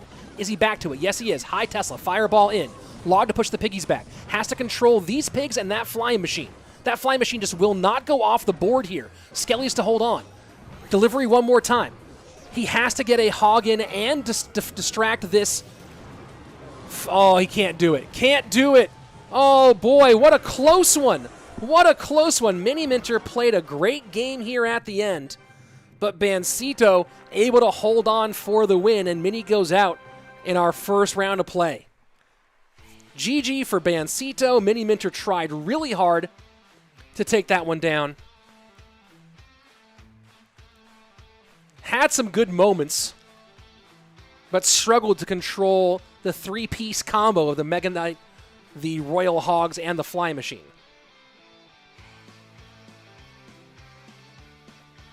GG, well played. So Miniminter is now out of the tournament. You'll see Bansito will move on to face the winner of Cody Go versus Wallace, and then they'll be playing for a qualifying spot in the top three. So Bansito needs to get one more best-of-3 win for a shot to move his way into the top three. But, of course, Kodigo and Wallace, one of those two will be in his way in the next round of the lower of the elimination bracket. And you know what? For that, you're going to take a timeout here, a non-vigilante, with the continued toxicity towards the players. Let's keep it nice and friendly. Let's see. Who won Queso Cup APAC? Mateo wants to answer. I don't want to answer that on stream in case I'll be a spoiler alert for somebody, but you can go to Cashman's Twitch page and watch there to find that information. Let's see. The initial interaction killed it for Mini. Not sure if it was lag or delay by him. Yeah, I mean, that one certainly chunked him down for sure. Can we get some shots of eating some queso dip, says Joseph Earl. I definitely enjoy myself some queso, that's for sure. But... not on stream today, folks. Akil's about to this question. What do you do for a living apart from commentating? Well, for the first 3 years of CRL, commentating was my whole job, besides like doing stand-up. But commentating was pretty much was my entire income. Now I have added in, obviously, the YouTube channel, and I'm now the production manager for AMG, Aftershock Media Group. So there you go. But yeah, for 3 years, commentating was my entire job, was my entire profession. Now it's commentating plus being a producer and director. What clan am I currently in? I'm currently in my own clan, Fat Fingers 2.0. Brad Gray asking, what is the most overrated and overused card? Depends on where you're talking about. In competitive, there is no overrated or overused card because these guys are smart and they make the right call. On ladder, the most overused card, it depends on where you are in ladder, right? I think that most people think that Mega Knight is stronger than it is, and it gets overused because of that. Mega Knight's not actually that strong. It's not weak, it's not strong, it's fine. Mega Knight's just fine. But players between 4 and 6K think it's basically a god, and that you can't do anything about it, and that it destroys everything, and it gets overused a bunch for that. But I think Mega Knight probably falls in that category for that mid-ladder portion. Let's see. Can Team Queso give first place representatives of their tournament and then their team and change Molite? I don't even know what that means. That's what? Molite got first in Europe. OnKit saying, hey, it's been so long since I've seen your eyes. Then watch CRL, because I don't wear sunglasses on CRL, but I wear sunglasses on my channel. There you go. Navelo! Hey, coming in. Navelo, really great Apex Legends content creator, and he and I have co-cast some Apex events. If you're into Apex Legends, go ahead and check out Navelo. He does some great videos breaking down stuff on YouTube. You can also see him streaming on Twitch occasionally. Navelow. I'll put him back on there one more time. Let me go back and find him one more time. Boom. Navelo. Go check him out if you're into Apex Legends. So here we go. Cody Go, Wallace. Loser leaves town. Well, not quite yet. Remember that Wallace does have the advantage because he moved on in the first round. So Cody Go has to win 2 BO3s. Wallace only has to win 1. There we go.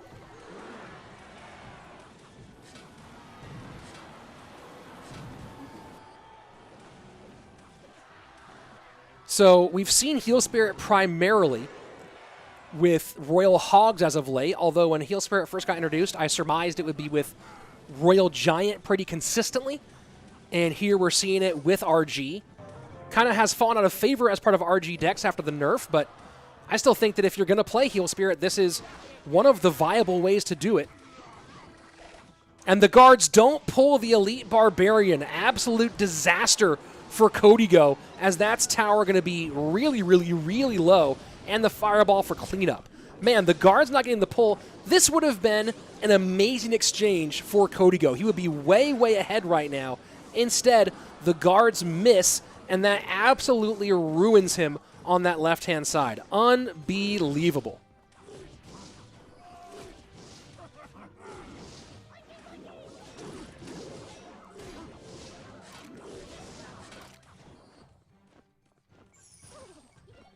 So heading into double elixir time, what could have been, should have been a lead for the Colombian now has him trailing behind Wallace in a situation where he really cannot be trailing.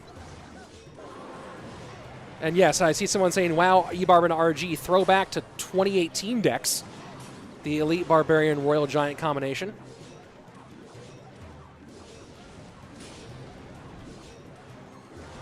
Now this does have some legs here. Flying Machine behind with Fireball out of cycle. And this might be tower down here. The matchup is good for Cody Go overall, except for that one big slip up. And he probably holds on here. Cleans up the Mother Witch. Cage will stop the RG. And GG, well played. Cody Go takes game number 1.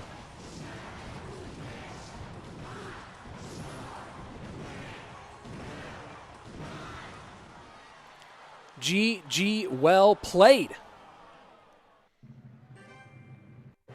So despite the potentially deadly error, Cody Go able to recover and hold on and get the victory here in the opening game. But Cody Go has to win this best of 3 and a second one in order to overcome Wallace in this matchup. What's the best game you've ever commentated or watched? I mean, how do you not pick the 1 HP game between Surge and Morton? It was live with 1,200 people in the studio, in the arena spectating, with the huge roar of the crowd, a huge moment. It's hard for that not to be it. Although one of the matches from yesterday, one match had a 2 HP and a 5 HP game in the same match. Might put that on the channel for this week, actually. That might be one of our best of series. I might have to replay that one for the YouTube as its own thing, because it was fire. How far do you think MK Bait will take me? I'm at 5.6k right now. Like Mega Knight with Barrel and Princess, is that what you mean, Power Play? Not super strong overall, but, you know, it is what it is. Let's see. Interesting conversation over on Twitch here. I'll come back to that in a minute. Let's see, looking at YouTube here for just a moment. Yeah, that's getting removed, and let's see. Akash asking, how much does Supercell pay you for your commentary? I'm not going to share my actual salary, but from my earnings in esports, from all the things that I do between commentary, YouTubing, producer, director, I own my home and am able to support my family. So from working in gaming and esports overall, my family's nice and comfortable. So that's the way I'll put it. Let's see. Do you believe that Serge Morton was at least one of the best of all time? Yeah, 100%. Rich, if you were as good as these pros, would you have left casting for competitive? Not at this age. Maybe when I was 17 or 18, but not at this age, no. Let's see. Zappies pick up the minor on the left-hand side. Do I have kids, said Zakil? Yeah, I have one 3-year-old son. Do I think Balloon takes skill? Yes. Just depends on which deck and what matchup. E-barbs to the right-hand side. Guards to pick up. No missing with the guards for Wallace in this one. So might be Royal Hogs for Cody Go with the pigs. Fireball being out certainly opens up that opportunity. Wallace looking like it's going to be Lava Hound.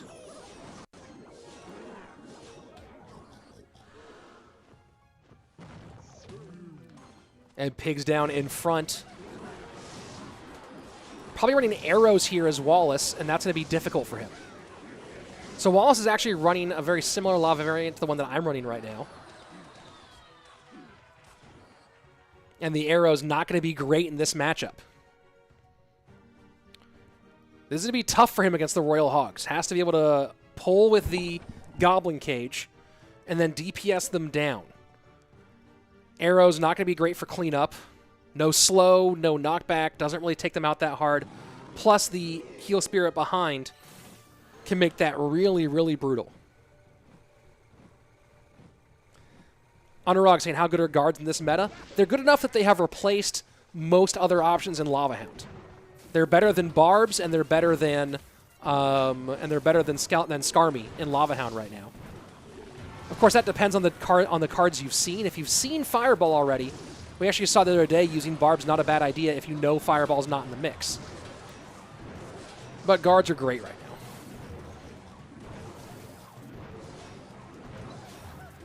But because Cody Go had not played Fireball yet, and he'd already played the arrows in game number 1, guard's a great call here for Wallace.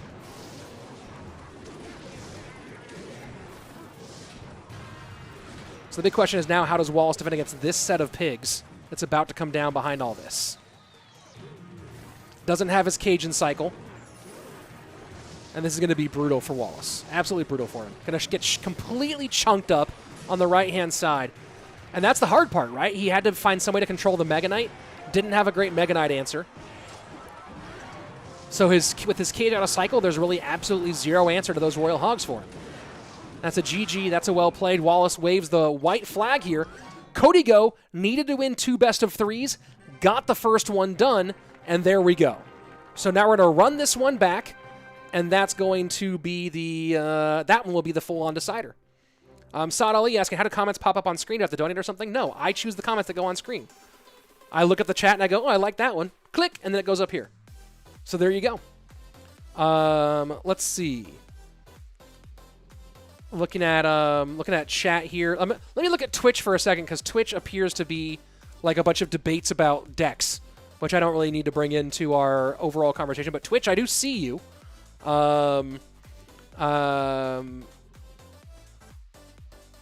Really, yeah, I don't even know what the conversation is in Twitch. Twitch looks like it's going kind of crazy. Chuckwagon saying, Cody Go soft to win more BO3. Prediction will not be completed at this time. Well, there you go. Chuck, I would say that it was that was its own prediction. So just run the same prediction back. That's what I would say, Chuck, is run it back. Unless, I don't know how people were thinking about that prediction. But I would say just run it, do the prediction, and just like we're running it back, run it back. Bilal asking, do I think CR is becoming dead? Many good players are quitting, and top clans are getting empty as well. No, CR is changing. It's not becoming dead. People were calling CR a dead game in 2018 and 2019. So let's put that in context. Top players are quitting because they've done it for too long, and this game's really a grind, and you can't play for 8 hours a day forever. So some top players are leaving, but we're getting new top players, right? Mo wasn't like around a ton last year, right? Lucas and Mo were both kind of like good, very good semi-pros becoming pros in 2020, and now they're the top of the heap. Adriel, Ardentoas, who we just saw in the last monthly qualifier. Those are guys who we're going to be seeing next year. Like everything, things change, and some players retire, and some players move up. So next year will be different from last year, and so on and so on. But yeah, it's not dead. It's just changing as always. You got a haircut? No, I just put some stuff in my hair. There we go. What about mirror? No, there's no mirror deck that I think is viable. If I could put a card in, if I make a card to put in the game, what would it be? Ooh, I don't know. No idea. Why new prediction? Because that was one best of 3. We're doing predictions for each best of 3. So there you go. What was your major in college? I majored in global studies with an emphasis in Middle Eastern politics and socioeconomics. So there you go. Rich is 6 million years old, says Omotayo, and yep, I don't look a day over 5 million. So I look pretty darn good for 6, let me tell you. Let's see. With returning after a few months, the meta seems different. Yep, that'll happen as the game goes on. Miguel watching at church right now. You know, I absolve you of all your sins. You don't need a church, you just need me. Here we go. Running it back. One more time. Reset for the BO3, Cody Go, and Wallace once more. Ash saying an update on what's happened till now. We'll put the bracket will be on after this match, and then we can check it out. Alexander Yabar asking, how would I fix the elixir pump? I don't know. It's again, there's some cards that are either going to be OP or they're going to be dead, and maybe the game is better when they're dead. Right? That's a hard question.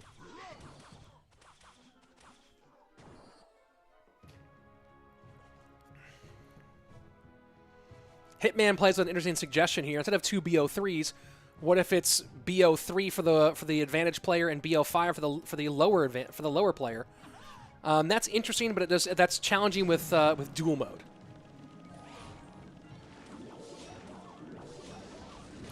Ninja Brawl Stars over on Twitch saying, "Hey, Rich, new fan. Hey, thanks for being here, Ninja Brawl Stars. I'm glad that you've switched over from your current Apex run to the Supercell universe. Congratulations." 6 Loon from Kodigo. Is he running 6 Loon Drill or just regular old 6 Loon? Let's see. And it is 6 Loon Drill. Interesting, he's going to create some good pressure by going both lanes here. Mega Minion does not get the Inferno Dragon all the way down, which forces out the Mother Witch. So that was actually a really great exchange all the way for Cody Go with the dual lane pressure.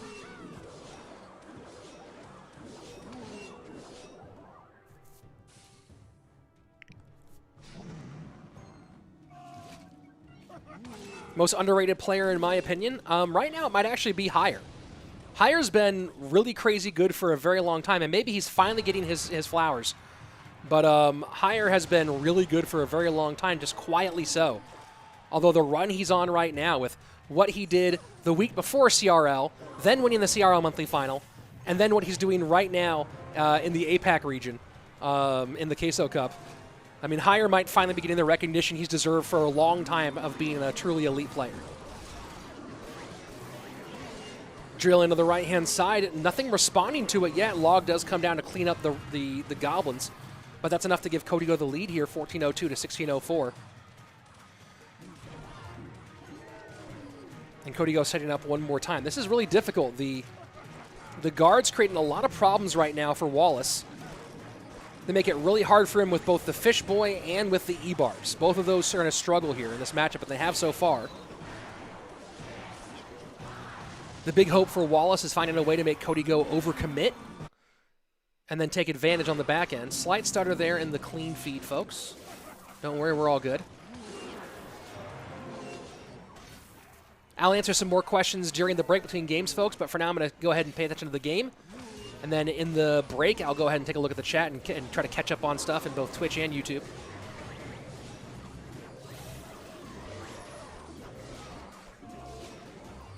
Mother Witch goes down just in time. The Piggy does turn around.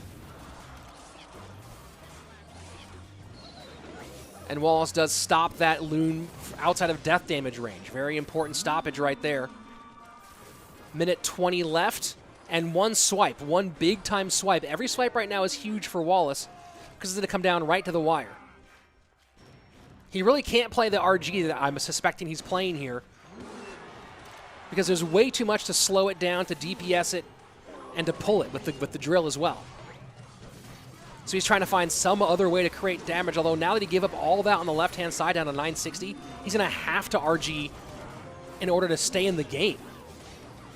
But I don't think there's any way he breaks through with the Royal Giant, and the log comes in early on the left. Oh no, the early log for Wallace, and Kodigo looking like he's going to be one game away here from moving on into this bracket from the double reverse on Wallace. And now the Royal Giant comes in. Drill offensively, I don't like the drill on offense here. The drill on offense here is a major overcommitment. Oh my gosh, no way. No way. Poison ticking, 12 HP. Get out of here with that noise. Get out of here with that. What is happening in this tournament? This tournament is absolutely insane. This tournament is absolutely insane. Let's see. I don't know what's happening. Is a maxed out account with a level 12 card bad? I don't know what that means. I mean, a level 12 card, you'd prefer to have... It's not a maxed account then if you have a level 12 card. Last time I was in CR, Ebro was nowhere near competitive. What happened? They got buffed pretty significantly a while back. Man, that was crazy. Hold on. Let me go ahead and pull that, because I did actually end up clipping that one out. Let me go ahead and pull that one for the replay. We can see the end there. Oh, wait. No, let me go back here. 1 second. 1 second. Ah, come on, computer. Slow down. Let's go ahead. I'm going to get the replay loaded up here for us in a second. We can go ahead and watch that one. Let me go ahead and download that clip. And then we can check that one out. Let's see. Here we go. And let me load that one in. Trying to produce all this on your own and get these little clipped-in replays can be a bit challenging, but we're making it happen. And all right, here, let's go take a look at the replay from that last one. And here's the final moments. And left-hand tower down to 345. And I did not love this drill play. I thought using drill on defense here to control the Royal Giant would have been a better call. Obviously, Cody Go gets the win here, but he sends drill. And drill's going to be pretty easily defended here as the Royal Giant comes in on the right-hand side. Royal Giant gets one shot. Royal Giant gets two shots. And the fireball on offense, again, I think this was expecting 3 shots. I think that was expecting to get the third shot here. Let's look at that one more time as we're waiting. And we're going to go through this really... I'm going to take us really slowly through this one. So the Royal Giant gets in. And the left-hand tower gets down to 33. And I think, oh, there it is. This has happened twice now. Notice that pig doesn't touch. He was expecting one more. If that pig touches, we're going to get a 10 HP win for Wallace. But the pig doesn't touch, and instead, it turns the other way. Wow. All right, let's go ahead and jump into game number 2. Cody Go with a huge chance to make a massive comeback here. If Cody Go wins this one, he moves on, and Wallace is out.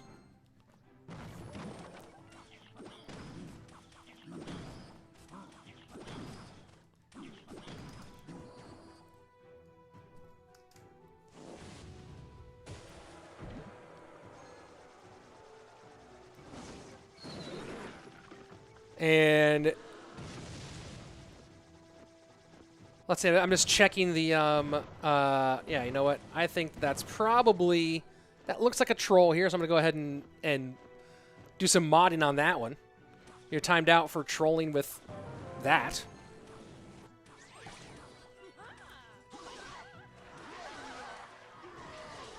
What's my favorite deck? It changes all the time. So, Fireball bait here for Cody Go.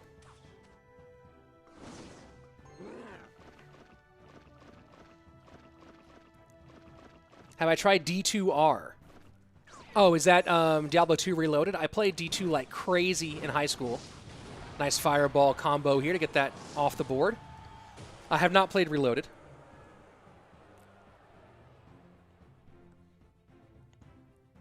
So, Graveyard for Wallace.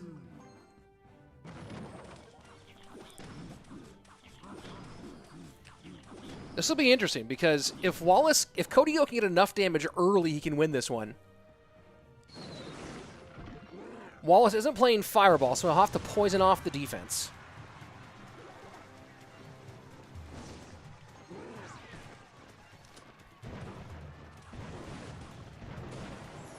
cheeky snowball play here from Wallace. Not going to get much out of it.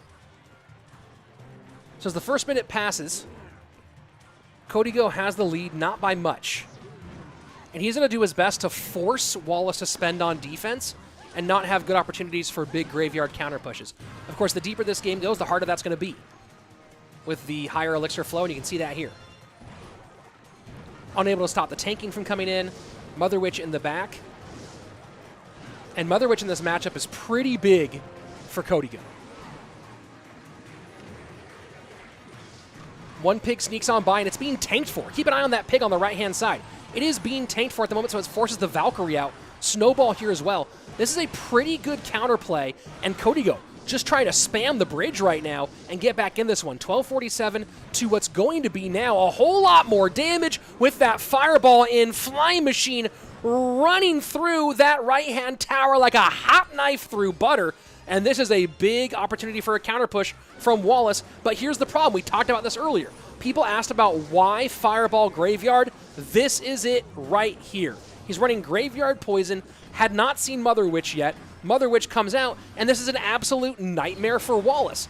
This is the kind of stuff that wakes you up at night if you're playing Clash Royale. You're playing against Mother Witch, playing Graveyard, and you're playing the Poison variant.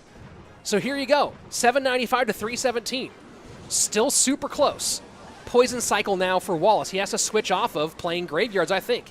He has to play defense and poison out the best that he can. Heal Spirit with one pig, bomb tower high. And Wallace just wants to play defense and cycle poisons. Anything else, Graveyards right now, to me, feel like an absolute disaster pick. Mother Witch plus pigs in high, Heal Spirit doesn't end up helping.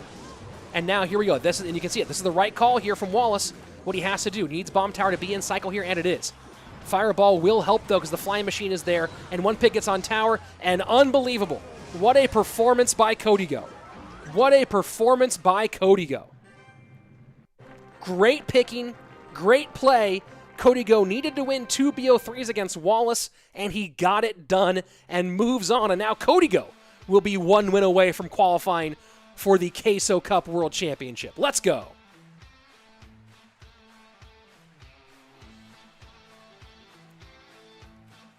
What a great bit of play there by Colombia's captain. Oh, I thought we were going to the bracket there. Oh, well. I thought bracket was next. It was not. We'll see the bracket here in a minute, I believe. Kodigo's an absolute beast, says Scoop Scoop. Fireball is MVP, says Chuckwagon. Absolutely true. Chazmac, wow, Kodigo played amazing. Yes, he did. I think we're going to have a little bit of a break in action because we're having some technical difficulties from the production booth. So keep an eye on that one. Mikey Stash with the GG. The Indian King with the Vamanos. Let's go. What was Kodigo's last card? I don't know. Rich, do you have your own clan? Yes, I do. It's called Fat Fingers 2.0. Clesion, best miner ball, wall breaker miner cycle. I don't know. I like the Magikarp Tornado variant. Let's stick with Cody over those. CMG Kodigo, says Jaden. Maybe. Kodigo played like it was his last game, and it was close to. It was very, very close to his last game. And he's able to take it together, take it all the way. Need a new ladder deck. Any suggestions? One that you're good with. Matthew Cadden asking, hey, Rich, what was his last card? Snowball? Guys, here's the great part. If you don't know about this, so I've seen a few people ask about cards now. Matthew just asked about it. So did Zamache, asked about it as well. If you look up Kodigo on Royale API, go to royaleapi.com and look up Kodigo.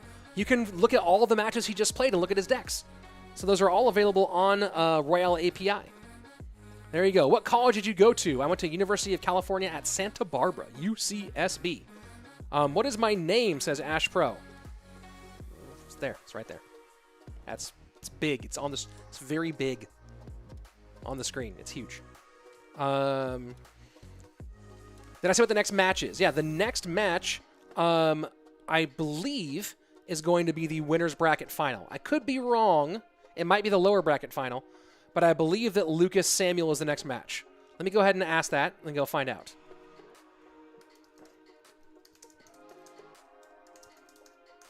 One second.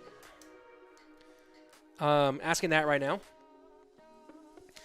Kishile saying it's pretty frustrating you don't have a fireball from Mother Witch or Magic Archer. Yeah, it can be. Pronounce your name, please. Rich Slayton. Rich Slayton. That's who I am. So there you go. Let's see. Your real life name is Rich. Yes, my name is Rich Slayton. What do you think about B-Rad, minor player? B-Rad's a great guy. B-Rad's really cool. How tall am I? Just under 6 feet. I used to be 6 feet, and apparently, I guess my back, I've been having back issues, and apparently what those back issues have been has been my back compressing. So I used to be 6 feet tall, and now I am just under 6 feet, and it was a massive change in my worldview, let me tell you guys. Predictions for the next meta. It will happen, and there will be cards in it, and some decks will be more popular than others. Interesting how you went to UCSB, because I don't want to go there at all. I want to go to UCSD. AB, I'll tell you right now, I knew that my education would be good no matter where I went, and they're both really great schools, and I wanted one that was more fun, and UCSB is certainly more fun than UC San Diego, and I've visited both, but there you go. Yeah, I just wanted to go to a place that was really fun, and Santa Barbara was really fun, and a great education at the same time. Rich, we understand you're a commentator. We your fans want to watch you play. No, you don't, and I don't want to be watched play. I don't want people to watch me play. That's why I don't share my friend link. I don't like being spectated. Mother Witch is in almost everyone's dual format decks, almost like she's a little on the broken side. Yeah, she is a little bit, she's still OP. And she's going to appear at least once in pretty much every set of 3 decks for duels. Camera's all shaky today. Yeah, because I'm leaning on the desk too much. That's why. Let's go take a look at the bracket. And Lucas versus Samuel's coming up right now. So, this is the winner's bracket final. Both these players have already qualified for the World Championship of the Queso Cup Fall Split. The winner will be guaranteed a spot in the top 2 and guaranteed at least $1,500. So, big one for both those guys. Ron Swallow saying, Ariel went to UCSB too, says Green Theater from there. Oh, cool. Very fun. Joseph Earl saying, Cal Poly San Luis Obispo, best SoCal school. Also, very nice, Joe, I have to admit, but it's no Santa Barbara. We were right on the beach. Have I been to Georgetown University since you I visited Georgetown when I was looking at law schools, but ended up not going to law school, so there you go. But a friend of mine graduated from Georgetown and now practices law. He went there for his law degree. Rich, do you think E-Giant is still too powerful? No, E-Giant's dead now. Electro Giant is really garbage now. How qualification works for CRL World Finals? Well, we've already got our qualifiers in the top 24. They've already guaranteed their qualification. They earned points over 8 seasons of ladder play and whatchamacallit? Ladder play and tournament play. And then now we still have the last 8 spots to fill, which are going to be from the Last Chance qualifier, October 30th and 31st on the official Clash Royale Esports channel. Here we go. 2 longtime friends going head-to-head. They both qualified. Now it's just about placement, seeding for the World Championship. Of course, first place will get a first-round bye, and, of course, the money.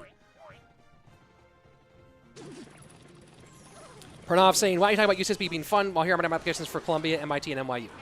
Yeah, well, you're probably going to go study something that's important, whereas I always knew I would be public speaking for a living, and that my degree was far less important. So I wanted to go somewhere where I'd have a good time, where I'd get a good education that was generalized, that would give me knowledge and the ability to speak on all different topics. I had thought about going to law school, and for law school it was really just, hey, get a decent GPA and do well on the LSAT, which I did, and I had scores that I could have gone to a top 10 school, but I didn't for law school. And yeah, so there you go. But if you're studying like things that require real hard work, then yeah, you might want to go to one of those schools, sure. So here we go. Lucas and Samuel both running Mortar Miner Cannon Cart variations. Might be a full-on mirror, and I am wondering, if game number 2 is also a mirror, then I bet these guys decided to have a gentleman's agreement of mirror matchups. Game number 1 being an absolute mirror between these two is fascinating. And there you go, Lucas taking the first one. Latak saying they coordinated. Yep, they might have. Oh, and Chazmet was just chatting on the phone with them. They're playing for Pride now. So it does look like they've both qualified. They're both going to earn a decent amount of money from this one. So it does look like they are going to play a series of mirror matches for our benefit. And we'll see who goes on to the winner's bracket final and who has to go and fight their way back up.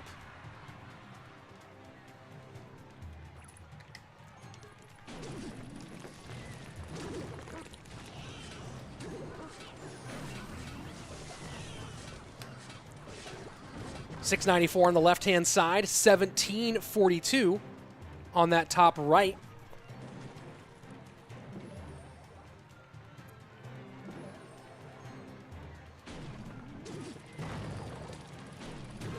And as the cannon cart for Lucas looks away from the tower, and at the cannon cart at the bridge, it's the good opportunity for Samuel to go miner to the back.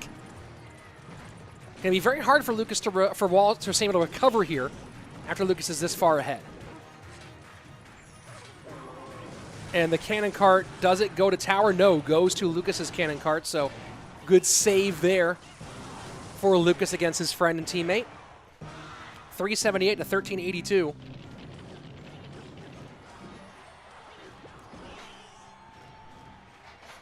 And the low mortar here from Lucas just to control on the defensive side. Miner into the left. Safe spot for the miner. Surprised Lucas isn't varying his placement a bit more here. And that's going to be getting very, very close to GG on the left-hand lane. Not quite fireballable yet to finish off, but this miner should do it enough, and there you go. GG, well played. Lucas taking game number 1 in the, what is apparently a gentleman's mirror matchup agreement. So there you go. Let's see, who's the best miner player according to me? Well, I don't know. I hadn't really thought about it these days.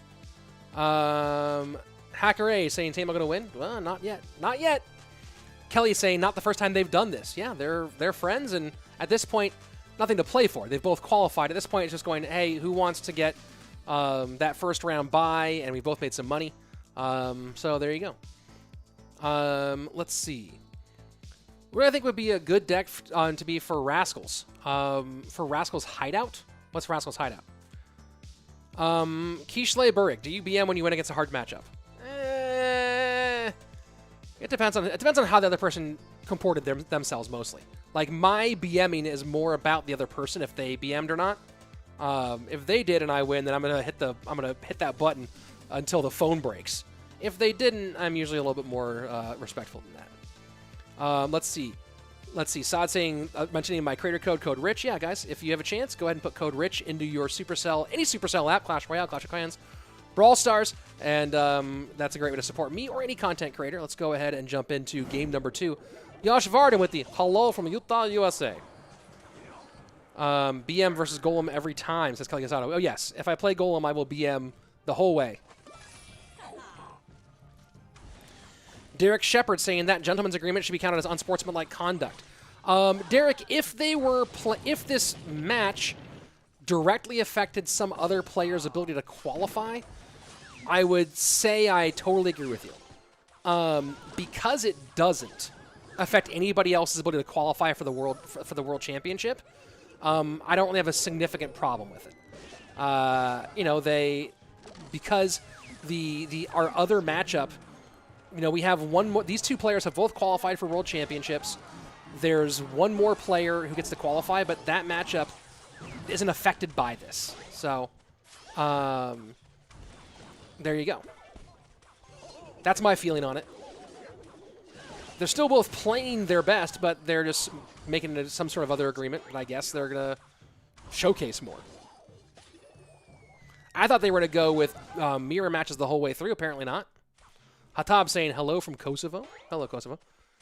Latak saying maybe it's not even a coordination. It's not a mirror matchup. Yeah, maybe not. I thought they were coordinating. But maybe they're not. Maybe they're actually just going to go for it normal.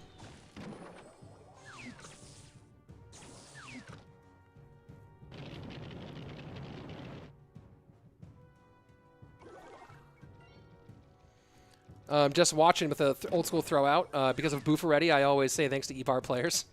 That's fun. Don't you think they should make a Clash Royale fantasy draft where there's like 15 weeks? You have like a league and then tournaments and more. Yeah, though we're not doing teams anymore, so you know fantasy doesn't work the same way it used to.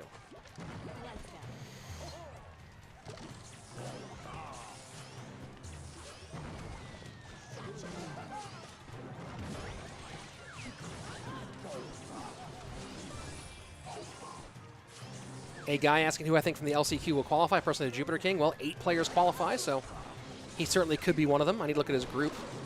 Ooh, a full-on interesting with the rocket behind the Goblin Barrel push.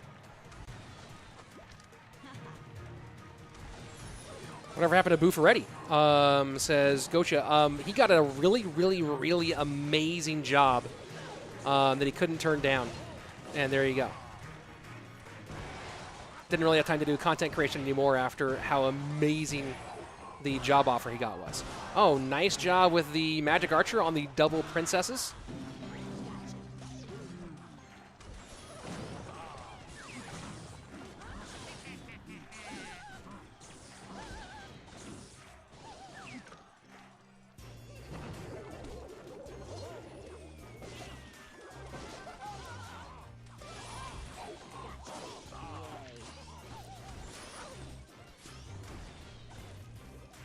So final 90 seconds here, and the delivery being a half step early, it just, you see Sam trying to predict the Tesla up high, but can't really do anything with it.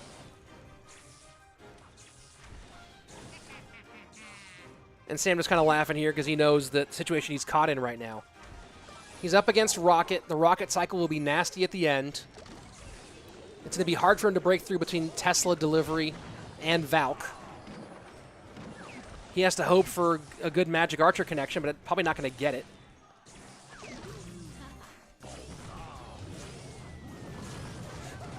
The EQ in, this is nice, but not going to be nice enough. But good protection here. This has actually helped pretty nice for Samuel to keep that Magic Archer afloat. But the delivery high. And a nice second Magic Archer. Good connection here. And on the left-hand side, Goblin's in. Snowball does get the counter. And suddenly, it's 11:41 to 15:71, and Samuel's in this matchup. Rocket cycle for Lucas. And here in triple, this is where things get interesting. Lucas has plenty of elixir and has now 2 stacked princesses. Goblin Barrel going to the low inside. No, going full surround, my bad.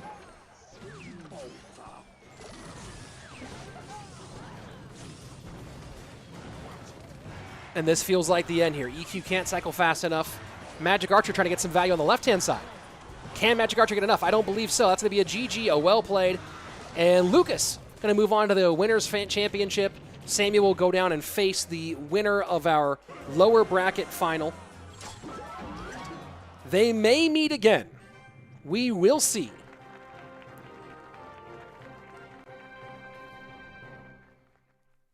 Hello, Rich from Serbia, says Kimi. Hello, Kimi. Kimi. Tough matchup for Samuel. Absolutely a tough one. So easy win there for Lucas. Nice shutdown win.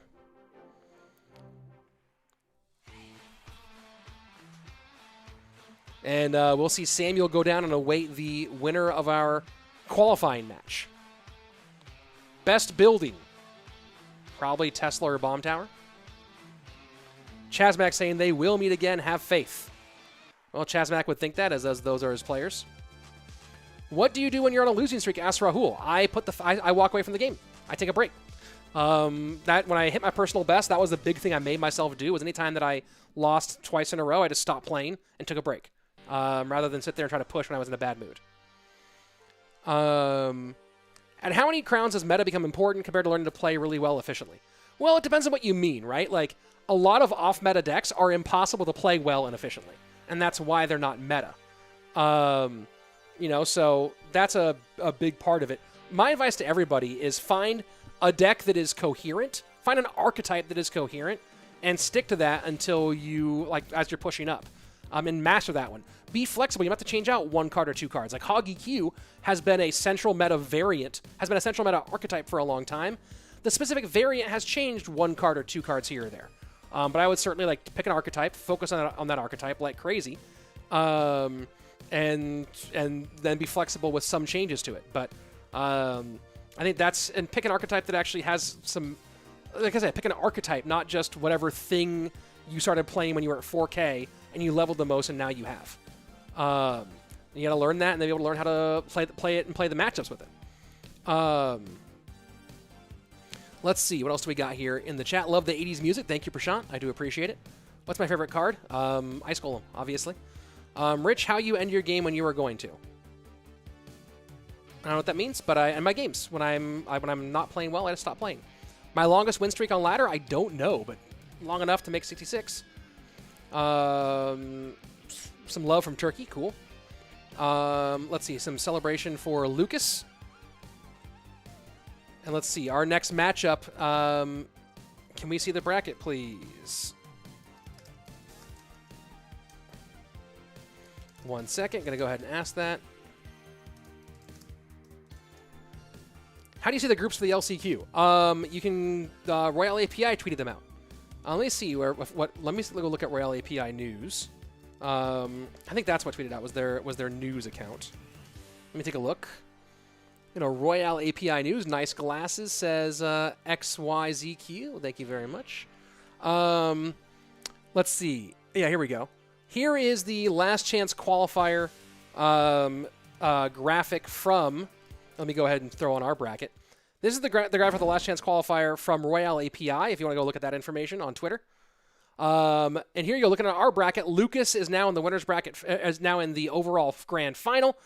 Samuel Bassotto drops to the lower bracket. He will await the winner of Cody Go versus Bansito.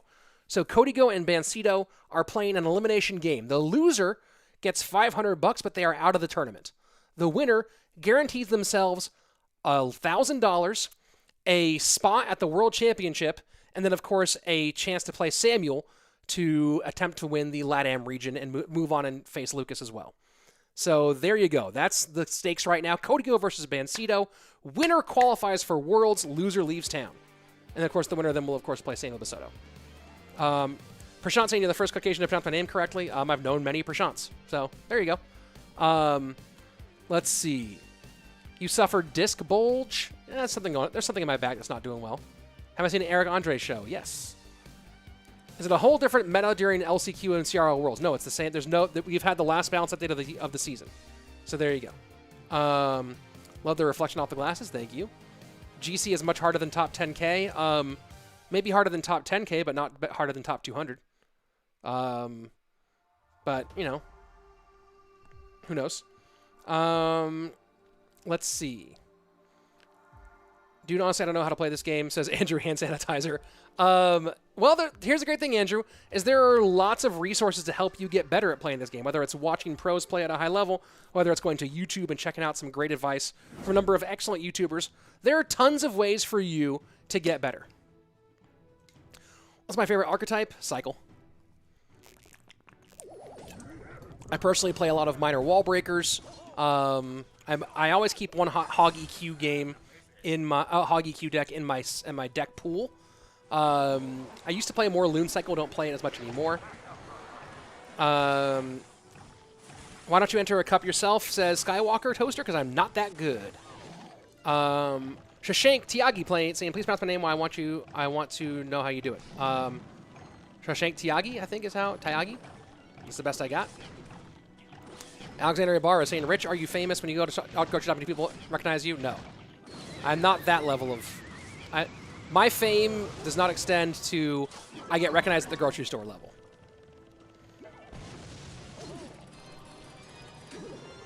Graveyard into the left-hand lane. Bomb tower in response for Bansito. Oh, this is brutal. This is absolutely brutal. Bansito's tower getting wrecked right now. Cody Go in a great spot. Has the King Tower activation against this Minor Loon deck. Won't help as much against the Loon, but will help against the Minor, of course. Actually, will help against the Loon for the with the Bomb Tower and NATO. It's going to be pretty much impossible right now, in my opinion, for Bansito to get the dub here. What is my least favorite card out of Skywalker Toaster? It is the Bomb Tower. Or not the Bomb Tower, the Barb Hut.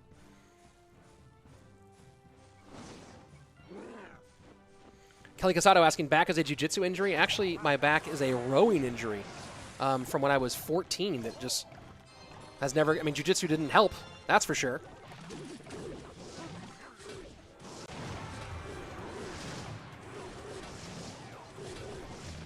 Pro Noob saying Loon isn't viable in cycle decks now, which is why I don't play Loon anymore. Because I'm not good at non-cycle decks. Although I'm learning Lava Minor right now. This season, I think I'm going to main Lava Minor for the rest of this season. Partially because it's something different that I've never played before, and partially it's kind of interesting to learn. Skywalker Toaster, are you better at commentating than playing CR? Well, I'm a professional commentator who's worked as a professional broadcaster now for over 10 years in Clash Royale and beyond, and I am most certainly not a professional Clash Royale player. So there you go. Yeah, this is just shut down city. There's nothing for Bansito to do in this matchup. Not now with that King Tower activation on top of it. Cody Go going to get the win here. Maybe not on this particular cycle, but wait a minute. Joseph Earl, thanks for an entertaining stream. Got to run. Joe, mwah, kisses. I owe you a phone call, I think. Loon into the right-hand side. And Loon going to sneak past. No, NATO. Jaden Gamer, do you like P.E.K.K.A. Birch Spam? Now that I learned how to play it from Jax when I had him on my channel to do a video, much more than I used to. GG, Kodigo takes game number 1. Kodigo now 1 win away from a World Championship berth in the Queso Cup. Kodigo wins this next one. He is in. He'll go face Samuel, obviously, and try to keep on going, but there you go. Hassan, what's your highest season finish? 66.06. Let's see. I just answered that question. Why doesn't Expo appear anymore? Because it's not very good right now. Kelly Casado, do you expect to be back on stage in 2022? Hopefully. I mean, I was back on stage earlier this year, and then when Delta hit, I decided that it wasn't prudent for me to be out doing stand-up in wildly unmasked and unvaccinated Texas when I have a child who can't be vaccinated in my house. So, and not to mention, like, you know, elderly grandparents for my kid. So I decided to, you know, take some more time away and make sure my family comes first. But, you know, I'm hoping to do more stand-up again, hopefully soon. But who knows? But also, it's like, you know, I'm very busy with with my 4 esports related jobs. Let's see. Am I vaccinated? Yeah, fully juiced. Let's see. 4-game streak for Kodigo. Kodigo's on it right now. That's for sure. Let's see. Good matchup for Kodigo. Yes, indeed. Do I do open mics? Not anymore. I used to. A long time ago. But, you know, that was in my first 5-6 years of comedy. Then my last, like, 4 years or so, mostly stopped doing them. We'll do them on occasion every once in a while, but not really much. Kodigo is streaming his matches right now? That's insanity. That's craziness. But I guess he must have a good enough delay in order to avoid getting sniped. So there you go.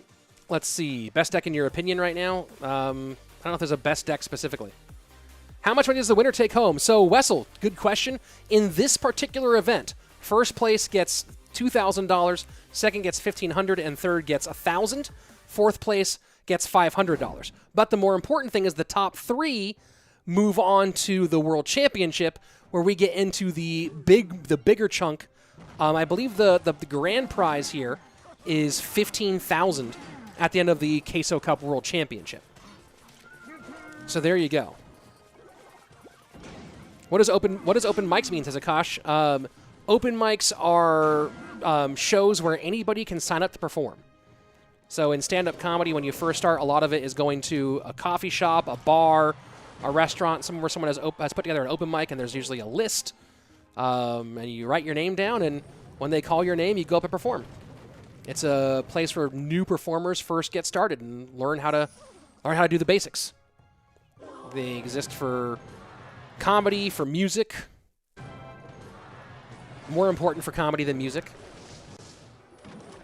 That was a weird little glitch. Fireball in, and that's going to be some nice RG work on the left-hand side for Bansito. Big chunk here.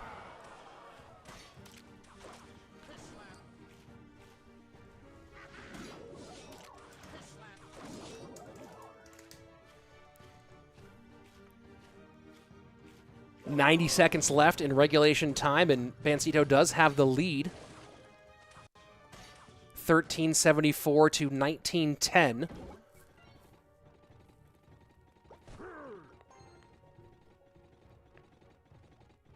And notice in this situation, after playing Bomb Tower game number 1, Bansito makes sure he has Fireball game number 2.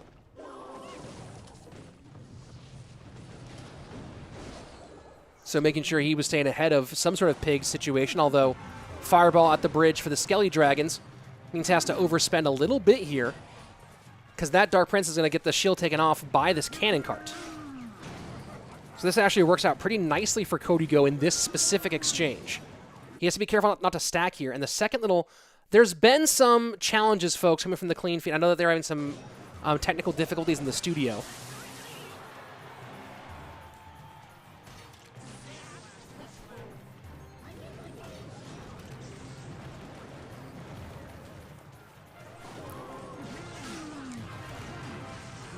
And this Royal Giant is going to be real hard to deal with. Fireball to the magic to the Mother Witch because the Skelly Drags don't need it.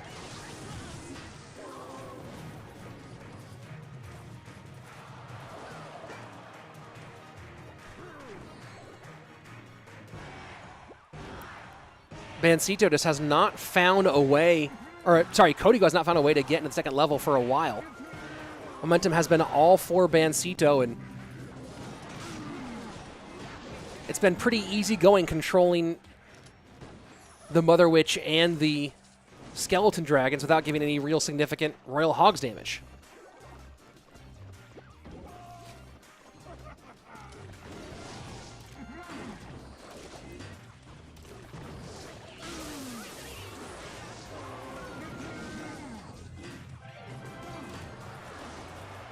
Royal Giant down, Skelly Drags high. Cage going to go right next to the Skeleton Dragons. That's not going to help at all, and that's going to be 2 shots in the RG, maybe a third here, and that's a GG well played. We're tied up, going to game number 3. Qualifier best of 1 coming here in just a couple moments, folks. I was just dialed in watching that one most of the time. It was a great one. Yeah, definitely need a mod on YouTube. So there you go. I made one. XYZQ. I've answered my favorite deck question multiple times. So there you go. Let's go Cody Go, says El Goku. Do I like 2.6? I used to, but it's not that good anymore. Ron Swallow, fun match. Yes, sir. Yes, sir, Ron Swallow. Why Best NA or Chakra not come to this competition? Because they are not good at competitive. There you go. Best NA is a really good Expo player. And there you stop. How did my comedy career start? Well, I tell the whole story actually on Rosé's channel. If you kind of want the whole story on Rosé, let's see, Rosé Slayton. Here we go. Rich, where can I watch your stand-up stuff? Uday, great question. On this YouTube channel, you actually can find some of my stand-up on this YouTube channel. Let's go ahead, and if you want to hear the full story of how I started, I believe the full story of how I started in comedy is on this video I did. I went on your boy Rosé's podcast and did a full interview with him a while back, and here's the link to that. So if you want to hear my stand-up comedy story, there you go. There's the link right there. You can go find it there. If you want to see my stand-up, let's see, where would I? Let's go. If you Google Rich Slayton stand-up, it's actually pretty easy to find. But let me go ahead and Google it myself and give you the link. If you want to see my stand-up, here you go. Let me go ahead and grab that for you. Do I like Pokemon? Yeah, they're cool. Let's see. And there you go. For those of you who want to see my stand-up, there you go. There's some. There you go, Uday. Boom. There you are. Let's see. Oh my God, shots fired from what did I shoot fires? What did I shoot at? Is it worth being a caster? I mean, if you're into it and you enjoy it, yeah. You know, and at my level in particular, it's a good career. So to each person. But yeah, I mean, it's certainly as far as ways to make a living, it ain't too bad. Let's see. Looking at some more Rich and Morton. Not sure what that means, but Rich and Morton. Yeah. Oh, Rich and Morton, like a Rick and Morty spinoff. A Clash Royale based Rick and Morty called Rich and Morton. That's actually fun. Let's see. How many trophies do you have? I'm at like 6.2 something right now. You know it's a non-vigilante with a great point. You know it's a serious match when the commentators go silent because of how intense the match is. Can't help but just watch. Yep. I've been there for sure. I have most definitely been there. That is 100% for sure. Let's see. Anything else? What do you look like without sunglasses? Watch CRL. I'm on CRL without sunglasses every single month. Can you move your head so I can see what's behind your head? There you go. Here we go. Game number 3, best of 1 to qualify for the Queso Cup World Championship. $1,000 on the line and a spot in the World Championship with a $15,000 grand prize also on the line.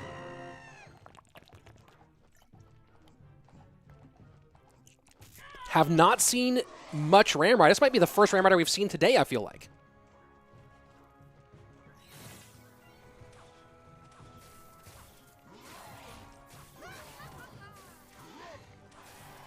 Ortiz, what if we want to do stand-up but I'm not funny? Well, from experience in many years of stand-up, having seen thousands of other comics, doesn't stop many of them.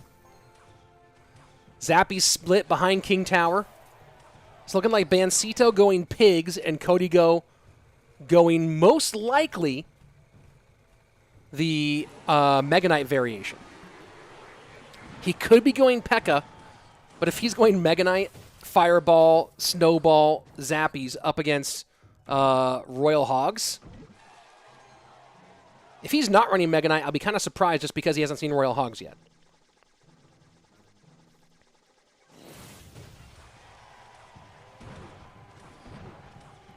I mean, I guess he could be running P.E.K.K.A., but that'd be such a strange choice right now.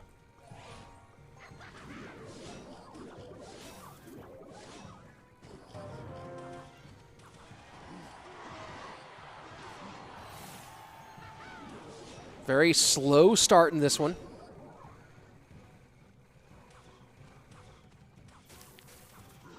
Hitting double elixir time, and it is Mega Knight for Bansito. Is it the same for Cody Go? He has E-Barb, so now maybe, I don't know. Maybe neither at this point. And it's Mega Knight. He goes Mega Knight for the Mega Knight. He's in a Fireball there, and there we go. Gonna eat some good damage here by having a nice Mega Knight with Muskie counter push, Ram Rider behind. Very interesting how these two decks are so similar, but the whole ethos is so far apart. The Musketeer versus the Mother Witch. The Fireball versus the Poison. Ram Rider versus Royal Hogs.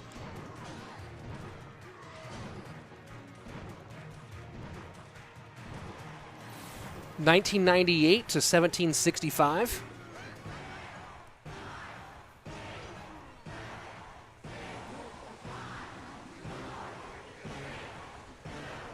And the high poison here to work on the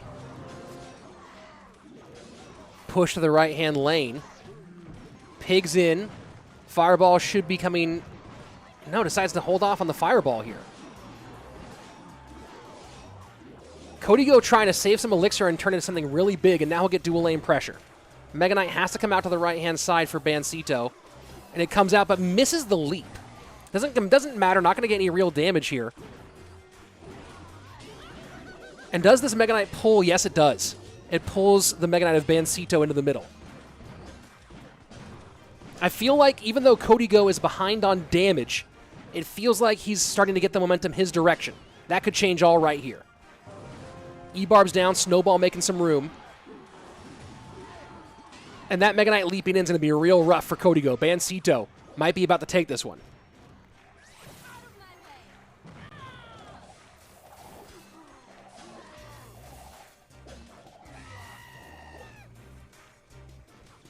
The E-Barb's doing so much more for Bansito here than they are for Cody Go. Because Cody Go doesn't have a great way to control the Mega Knight other than his Mega Knight. Whereas the E-Barbs are much better against the Royal Hogs, are much better against the Ram Rider than they are against the Royal Hogs. Snowball takes care of the Musketeer. 646 again is the mark on the left-hand side. And Cody Go is in trouble here. Bansito just going to do the smart thing and put as much pressure into that left-hand lane as possible. Mega Knight turned the wrong direction against these E-Barbs. Flying Machine can't get away, turns towards the E-Barbs. And now Elite Barbarians to the right-hand side right now for Cody Go. He needs these to connect, and they can't. Oh my gosh, they get away. E-Barb swinging. Mega Knight does come out at the end, and that's going to be a GG well played. Bansito takes the win over Cody Go and will go to the Queso Cup Fall Split World Championship.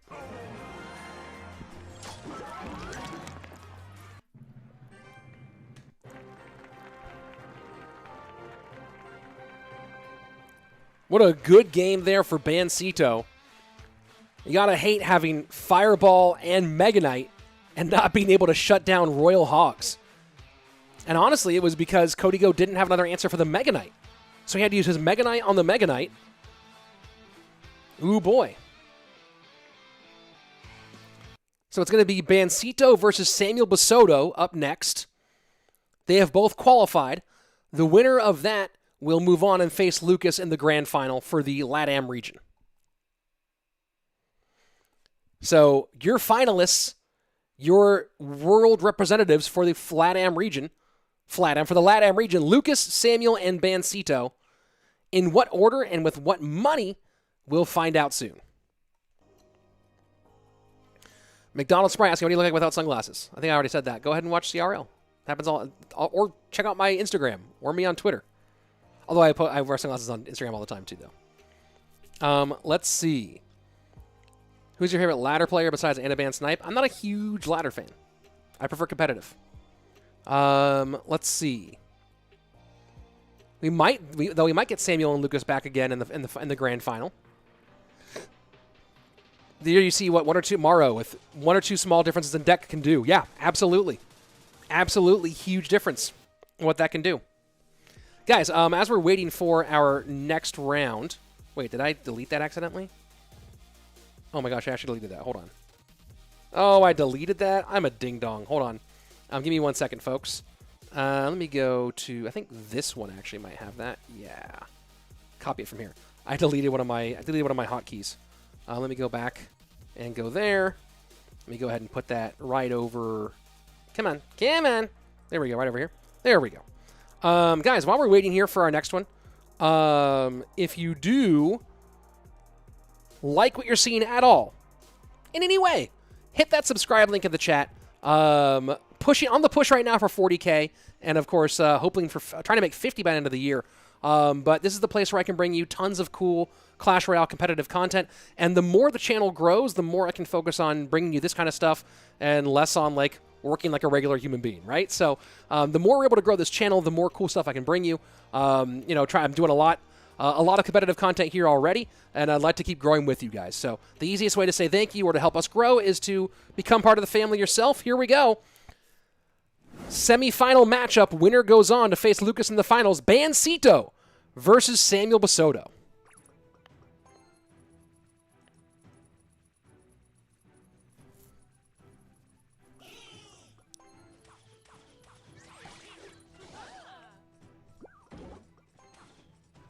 And here we go. Cannon Cart versus the Valk.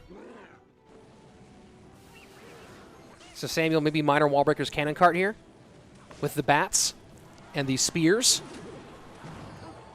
And there goes the defensive miner.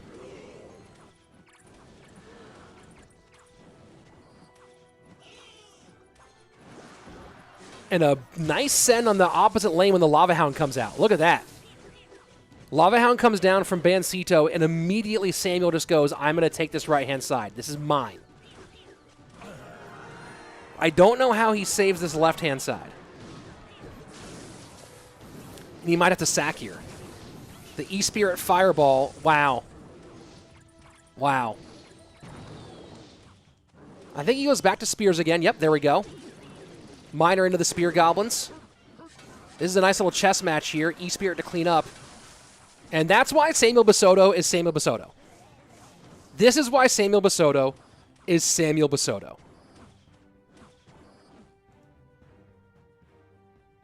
Unbelievable. Unbelievable. Unbelievable.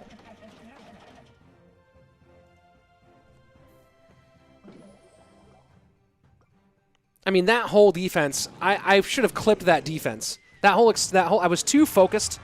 I was too focused on what was actually happening on screen to even remember to clip it. But that was masterclass stuff from Samuel.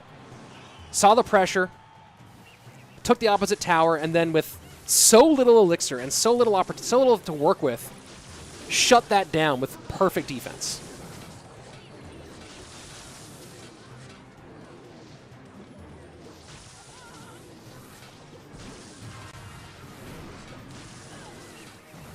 Still seems so hard to hold on to, and notice that he ignores the flying machine for the actual immediate threat. Because he knows he can hold here. Sam knows he can hold here. He's going to stick this high. Cannon cart goes low and doesn't quite get the miner, but able enough to get it off the board. And this is just absolute masterclass from one of the best in the business. That was so much fun to watch. That's why Samuel is one of the top players in the world. That was absolutely beautiful.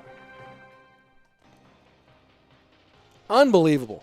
Unbelievable. That was, yeah, Chazmac, simply amazing. AV Chronic saying nerf Brazil. Davi Andrew with a bunch of Brazilian flags here. That was, I'm kind of stunned, to be honest. I'm kind of stunned having watched that. That was really wild. Beautiful, says Ash. Yeah. GG's. Ron Swallow, insane. This is why I know I'm not good. Yeah, just the way he calmly sequenced that defense was insane. That's the real thing, is the way he calmly, you send the cannon cart spears opposite lane, you get that tower down. What proportion of players end up sacking that left-hand side, and that gets, and it's like, okay, now we're playing a 2-tower game against lava. Good luck, right? But Samuel, so cleanly and calmly sets that defense up and takes care of business. Thank you, Kokomote, for the Twitch Prime sub over on the Twitch side. I really appreciate that, dude. That's really, really cool. This is why I watch the esports, dude. Yep. That defense, absolutely top tier. Man, that's the kind of game you can go back and watch over and over again. And just with how little he did it, that's the crazy part. With almost nothing. We talk about cycle cards, right? And one of the biggest thing about cycle cards to keep in mind is that if you cycle cards just to cycle, you're using that's like the first step of learning of cycle cards, right? You're just like, oh, I see this is a cycle deck, and these cards get me around faster, so I will play these cards to get to my next card. But that's the final form that we just saw, right? The first form is let me play these cards to get to my next card and get around faster. That is how you do at the highest level. Just one more time. Can we get some love in the chat, some hype in the chat for what we just saw from Samuel?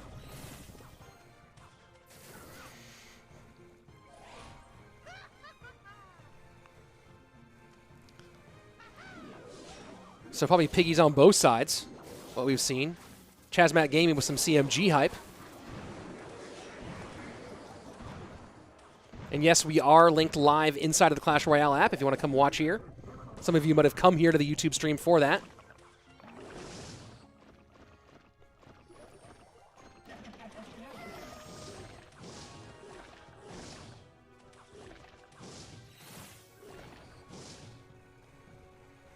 You talk about what some of these players do, and it's really crazy when you look at, some of the top cycle players, what they're able to accomplish. And that's part of why I think that as far as an archetype to learn the game, you see so many cycle players who become top in the world, especially a lot of hog players, a lot of mortar players. Because you learn so much about the game from being a good cycle player.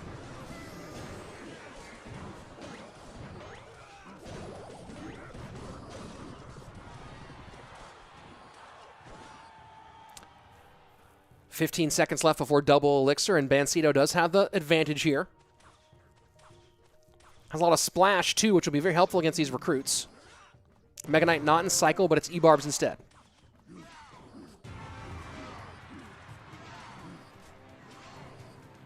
Lead does go back to Samuel. But Elixir lead very much for Bansito right now.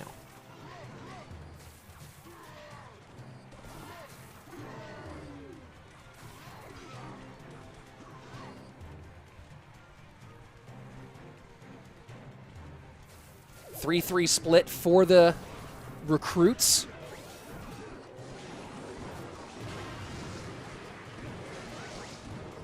And again, just want to point out how much Poison has shifted from being a pure tower attacking spell to really being about winning bridge fights.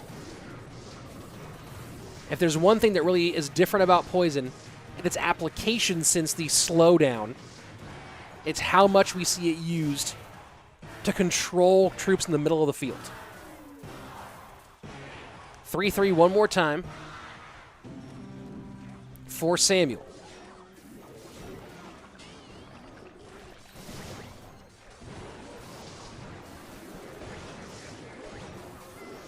And a nice heal spirit out of Samuel Bassotto to control that Mega Knight for a second. That was really, really pretty. The hard part is how does Samuel get past all this? Bansito doing a good job so far of making the fight take place on Samuel's part of the board and then not letting it turn into a counter push.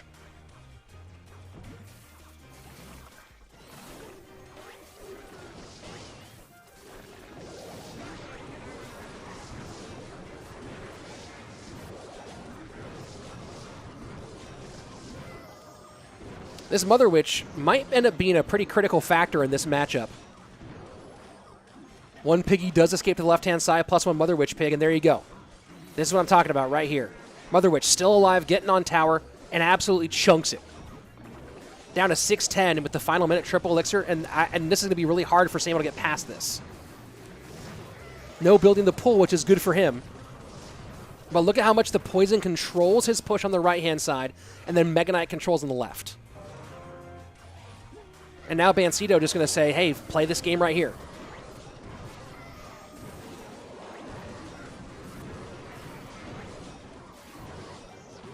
Mother Witch, such a huge impact in this one. And that's going to be a GG. We're going to Game 3. Game 3 on its way, folks.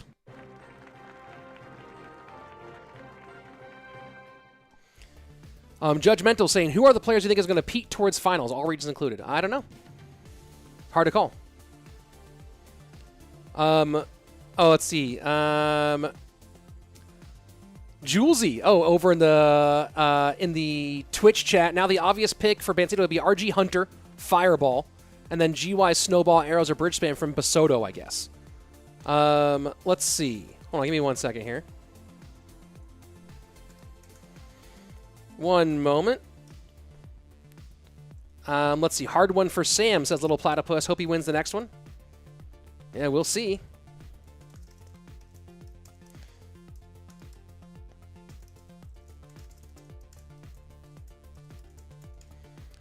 Let's see. Looking at the chat here for a moment. Told you not to count him out. Yeah, I mean, it was a good matchup for him. The Mother Witch was so impactful there. Let's see.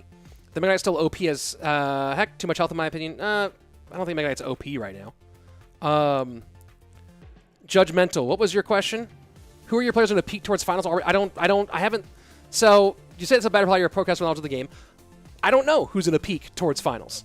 I don't have the list in front of me. I haven't sat down and given a thought, and I gave you my direct answer, which is I haven't thought about it enough yet. So, you know, I'll think about it. I might make a video on it. Who's in the peak between now and December? It's really hard to make that call. Or are you talking about peaking for? I mean, I think you're talking about CRL, not about this event. This event, that's a month. That's a week for now.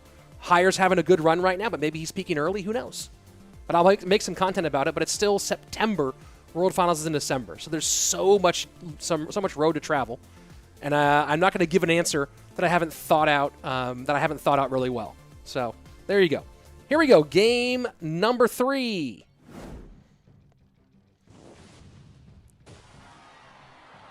Samuel and Bansito.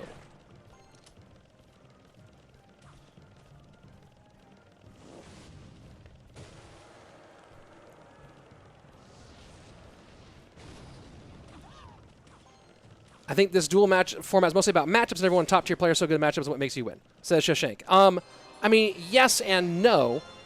The thing about not doing dual format is the matchups are just random. When you don't do dual format, matchups are all over the place, whereas dual format limits that randomness. So yes, Clash Royale is about matchup. In dual format, especially when decks are not pre-submitted, it's hard work that gets it's work and analysis that helps you get matchups. Whereas if you don't have dual mode, you're just playing a best of 3. Now your matchups are just unpredictable.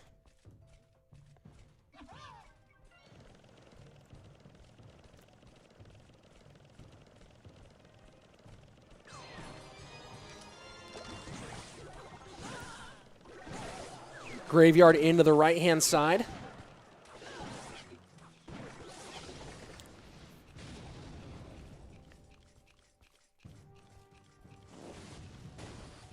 Give me a second, folk. Trying to handle something here.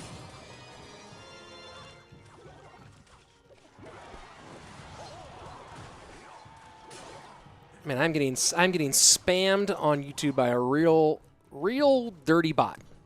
Let's put it that way.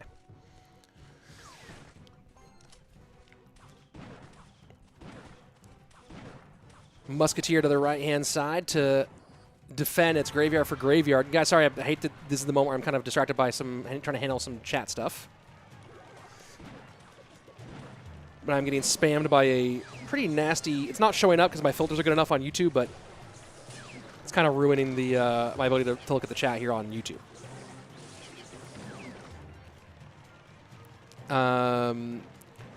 Josue is saying, hey man, I'm learning English and you speak very fast. Could you talk more slowly, please? I'll try to speak a little bit more clearly, but my speed is going to be about this. This is actually already slowed down for me as I do for the broadcast, but I'll do my best to speak as clearly as possible.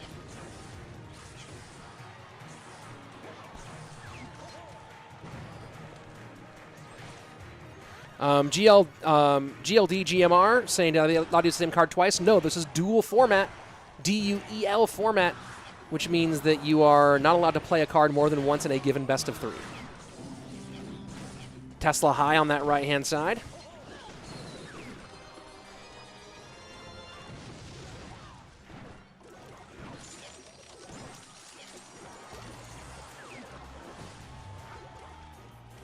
And graveyard to the right as well, 1691 to 1893.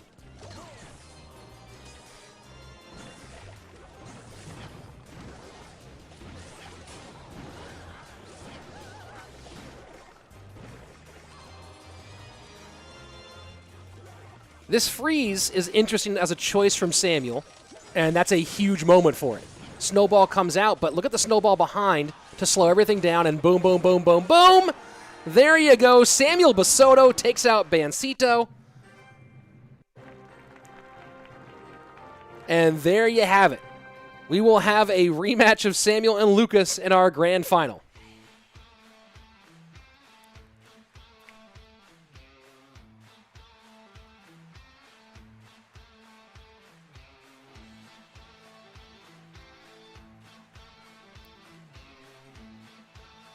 And that was real nice.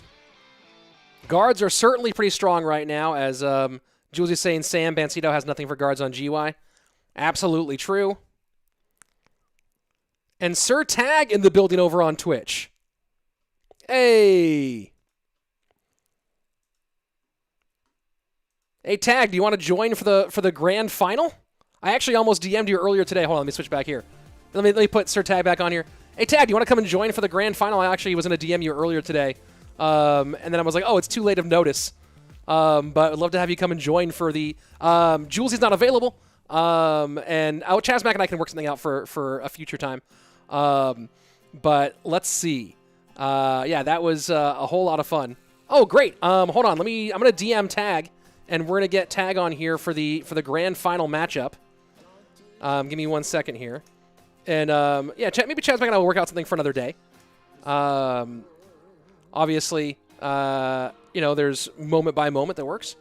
But hold on 1 second, folks. We're going to see if we can get Tag in here. Give me 1 second.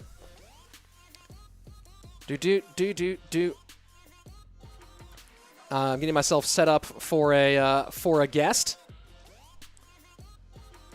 And Tag, jump on Skype here. I'm about to send you my Skype info, and this will be a fun little guest moment here. One of these days I want to get Tag on here for a real chunk, but it'll be fun to get some squad in here for this final. There we go. Boom.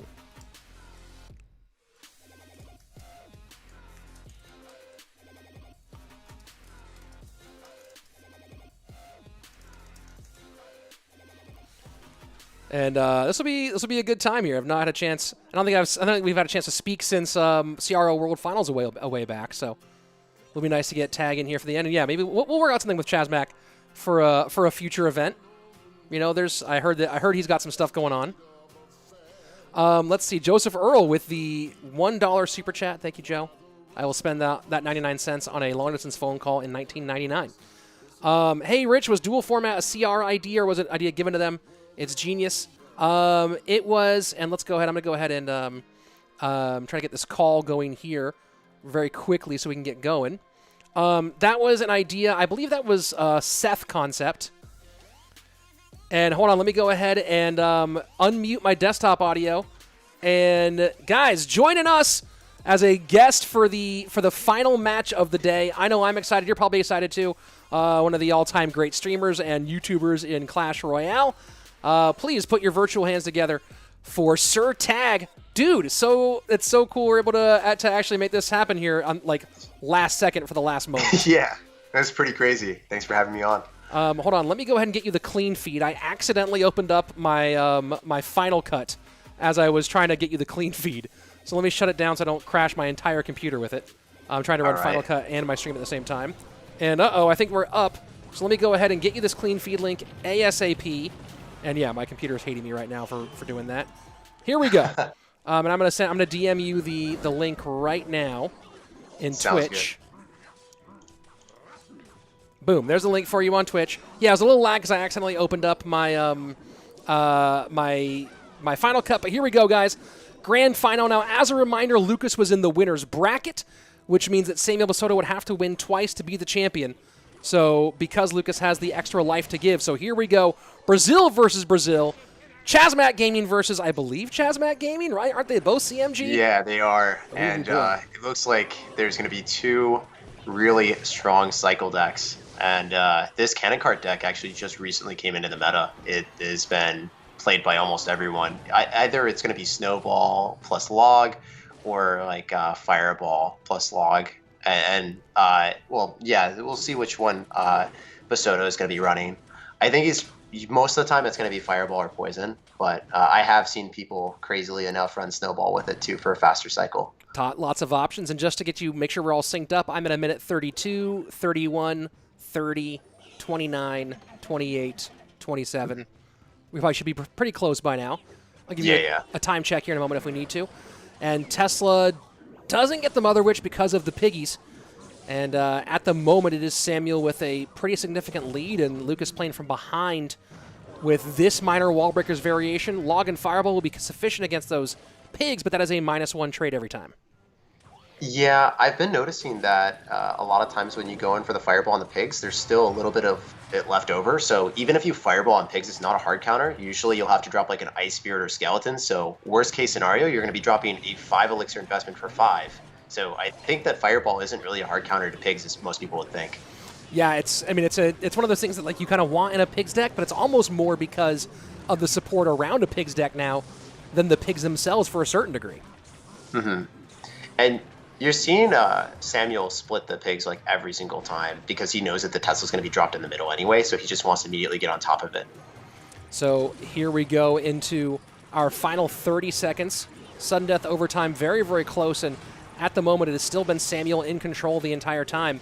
It looks like it's going to be very difficult for Lucas to find any way to get wall breakers on tower, and at this point it seems like they're going to be mostly pressure.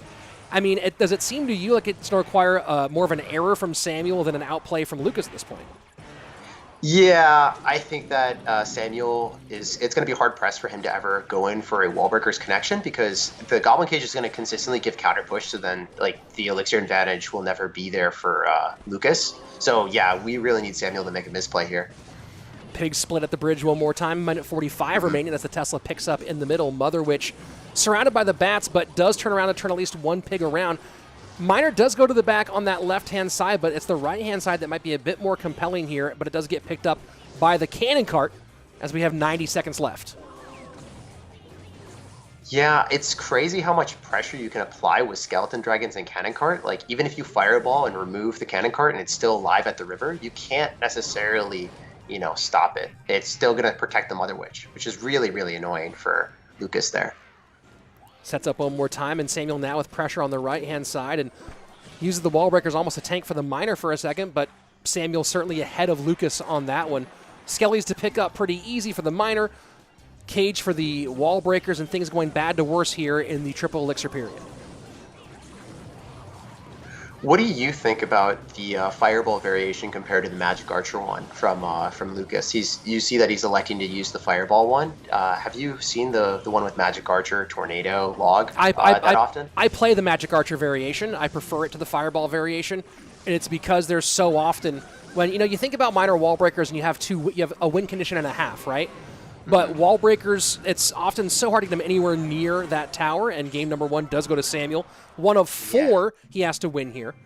It's so hard to get wall breakers on tower a lot of the time, depending on the matchup, especially if with how prevalent, competitively speaking, buildings are all the way across. And then you think about minor. So you have a win condition and a half. For me, I love Magic Archer because now it kind of turns you into 2 win conditions, right? You have wall breakers as 1, and then Miner and Magic Archer each make a half a win condition. So for me, in the matchups where you can't get Miner wall breakers on and they're both acting, your Miner is more for defense in some cases, your wall breakers are pressure, it ends up being the Magic Archer that wins so much matchups. That's why I ran, when I ran Goblin Drill, I ran the Drill Magic Archer NATO deck because I knew how often Drill would get countered. In that meta, there were so many cards designed, some people playing decks designed to counter Drill. I won so many decks based off of Magic Archer play more than I did off of Drill. So I think I prefer that variation here as well.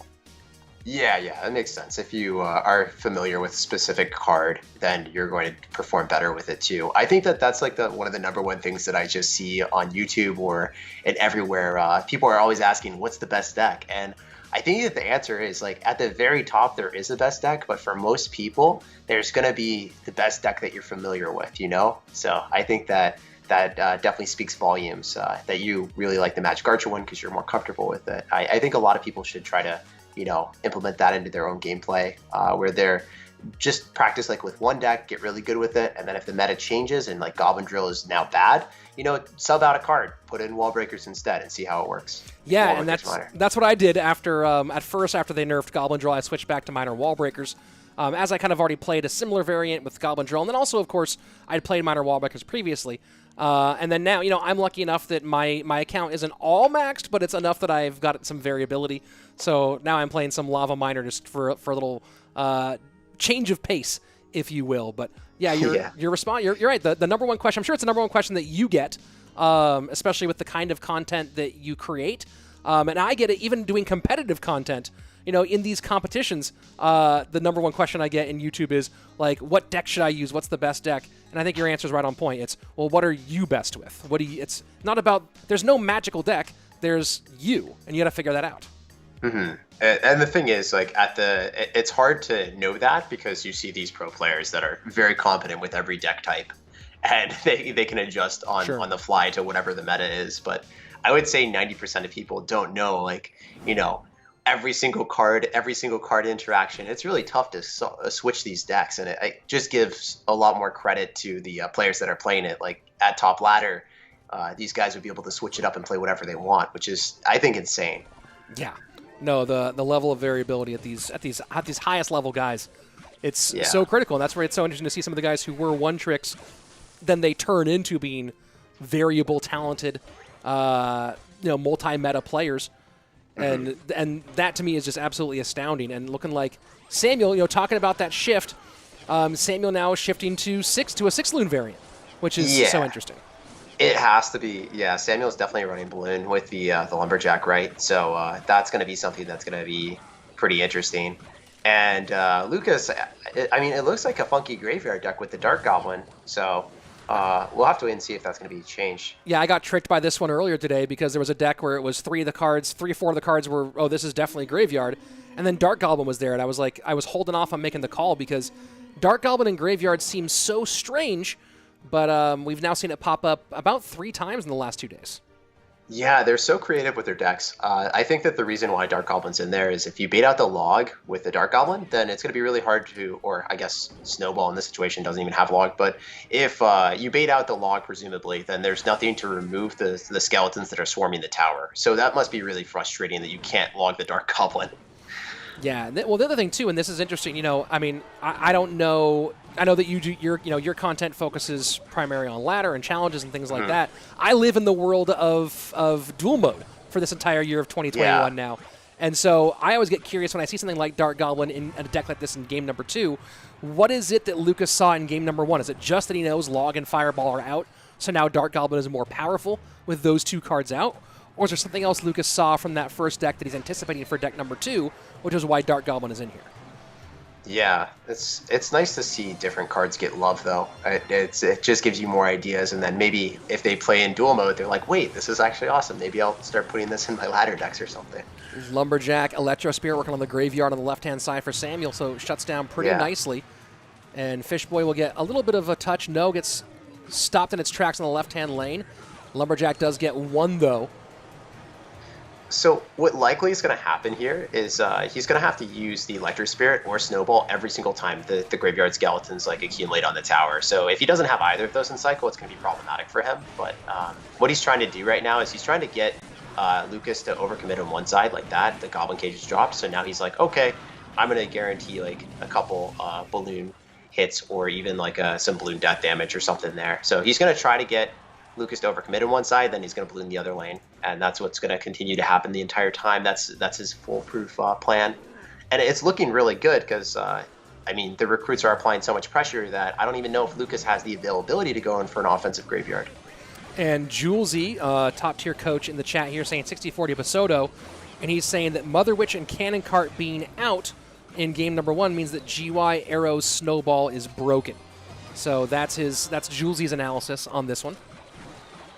Oh, true. Yeah, because all the counters to the graveyard would be presumably bait cards, right? So then if you have arrows and Snowball, it would be very successful. That's really top tier analysis. That set him up for success. And even though I would say that this matchup, it seems hard for Lucas to find his footing, I think that if he ran into a bats or a bait deck, that would have been an automatic win for Lucas. Well, that's where you talk about the interesting nature of duel mode, right? Where we see Lucas making this choice based off of deck number 1, and Samuel Bassotto making a choice based off of what he thinks Lucas might do based off of what he did in game number 1. So the mind games back and forth being played between these 2 top-tier pros.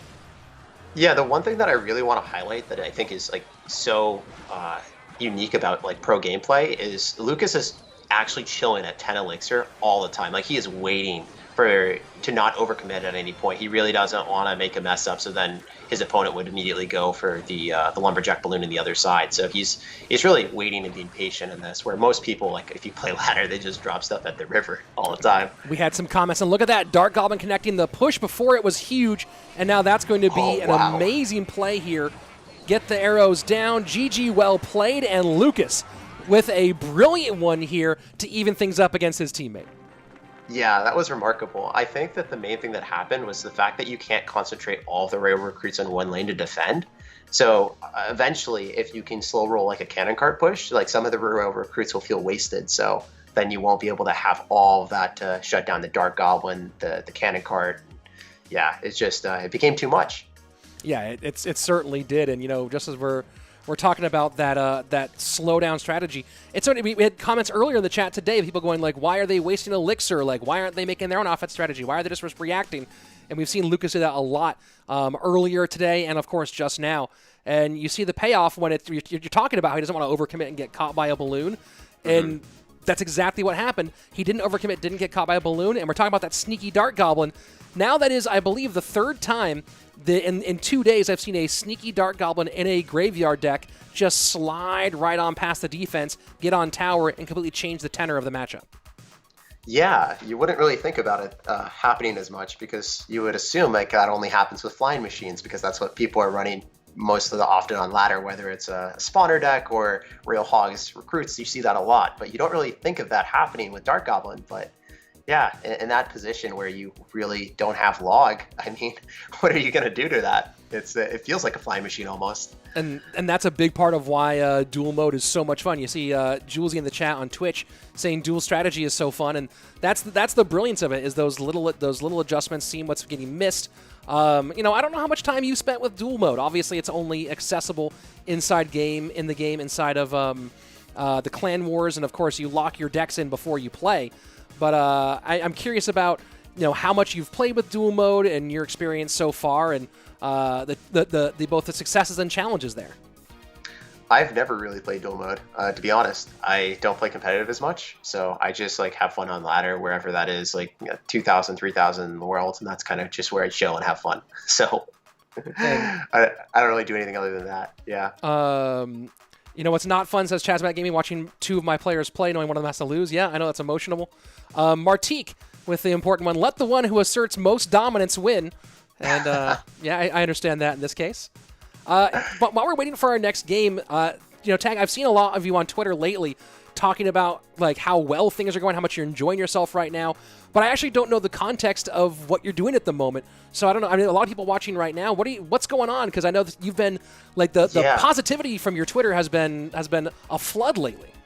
I know, it's been, I mean, I wasn't having that much fun playing Clash Royale like a year and a half ago, and it was harder for me. And then I started playing more for fun. I just started screwing around and just making unique, different decks every day, and the game became a lot more interesting. I think that if you're not a pro player, I think it's just better to, focus on having fun first, and then you won't get as upset when you lose and everything, and then the game just becomes completely different. So that's generally what's happened for me, but I've also been seeing a lot of growth on YouTube, whether it's like 12,000 subscribers a month, and then just TikTok, everything's just kind of blowing up. Everything's just doing so well for Clash Royale. So I don't know. I don't think I would want to change anything about my position. I'm very, very lucky. 12,000 subs a month ain't bad. That ain't too bad at all. All right, here we go. Game number 3. Remember, Lucas has the advantage. If Lucas wins here, he is the Latin American champion. If Samuel wins, we run it back. And a quick shout out to all the Brazilian speakers, all the Portuguese players, Portuguese fans in the chat. Obrigado for joining. And, no matter what, you have a champion. So congratulations either way. Yeah, it's a good thing. Like, I saw this, some people were like, we don't want anyone to lose, but at least they're both in the finals. That's positive, right? It's nice to see, like, consistently, the top-tier players that I would say, like, are the best in the game always getting there. It shows that Clash Royale is a lot about skill, even if people think that matchups are extremely, like, important. Like, seeing people consistently performing at the top, like Samuel and Lucas, no matter what the meta is, it's refreshing to see. And Lucas, speaking of the meta, going with looking like Bowler Loon Freeze here, which is an interesting choice on his side. I'm sure Julesy has some thoughts on why he's going that direction to join in the chat if he's still on Twitch. Yeah, it's one of those decks that is extremely good in double and triple elixir. But in single, you're not going to see him go for many balloons into a mortar, maybe even like... maybe even Minion Horde in this. I'm not sure. I mean, sometimes you don't really know what the last couple cards are of the mortar deck until you see, but that could be extremely funny because the arrows are out of play, right? Because we saw arrows before with the. Yes, sir. So I don't know. That could be extremely spicy if he ends up having Minion Horde in this deck. Well, it'll be curious here. I mean, it looks like it's just going to be some pretty standard stuff from Samuel. He likes to go this direction quite often. Arrows not being available for Lucas, not typically run in this deck. It's really just the NATO and the free. So, don't think he's particularly concerned about that. It's more just about making the good enough defenses early on that you're not giving Samuel a big early moment, right? If this thing gets deep, he'll be in pretty good shape. But it's what's happening right here with those mortars. As long as you control the mortars early enough in single and into double, triple should be the advantage for Lucas, but he does have to get on tower, which is the hard part. Yeah, it's probably going to come down to what those last 2 cards are from Samuel. It's like super scary to just like not know what's going to happen. We see Royal Delivery performing very well, and a Hunter too.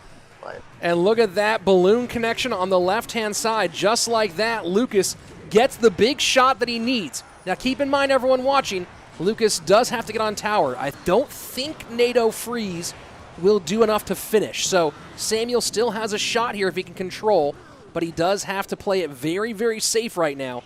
And that bowler to the right-hand side not going to help at all. Yeah, I think he's just going to be shooting for balloon death damage. That's all he really wants. The thing is, I think Samuel isn't even able to go in for or he's going to just go for 2 tornadoes, and that would be pretty good with the freeze. Mortar to the right-hand side, though. Miner on the left-hand side. Spears trying to get behind. Lucas is getting pretty close, and there you have it. NATO gets it done, and Lucas will be your Latin American champion and get a first-round bye at the World Championships for the Queso Cup Fall Split. That was really remarkable play, being so patient until the very end, until he knew that he could get it. With the mortar out of cycle, the freeze is just going to shut down anything that he had on defense. So it was really smart. And there you go, your champion. And it was certainly smart here, and a brilliant bit of gameplay. Man, that was so much fun to watch, and great to have you joining here at the end. And here we take a look at our. We'll cycle back in just 1 second. Taking a look though at our current top 3, both your World Final qualifiers and of course your top 3 here at this stage. Lucas, number 1 with $2,000. Samuel Bassotto taking home $1,500 in second place, and Bansito edging out Cody Go for $1,000 and a World Championship position. So pretty nice all the way around for them. And let me pop back over here and realize that it's those 2 guys still on. I think Cash is supposed to be. I don't know if you're streaming today, Tag. I don't know where. I already streamed. Yeah. You already streamed. Well, there you go. Yeah. Well, guys, we're gonna go ahead and take a look at a last couple of things here on YouTube. Oh, that music came in hot. Oh, I know why. I know why. Hold on. I know exactly why that music came in so hot, because that's Cashman's stream. Guys, I'm going to go ahead and give you guys the link on YouTube.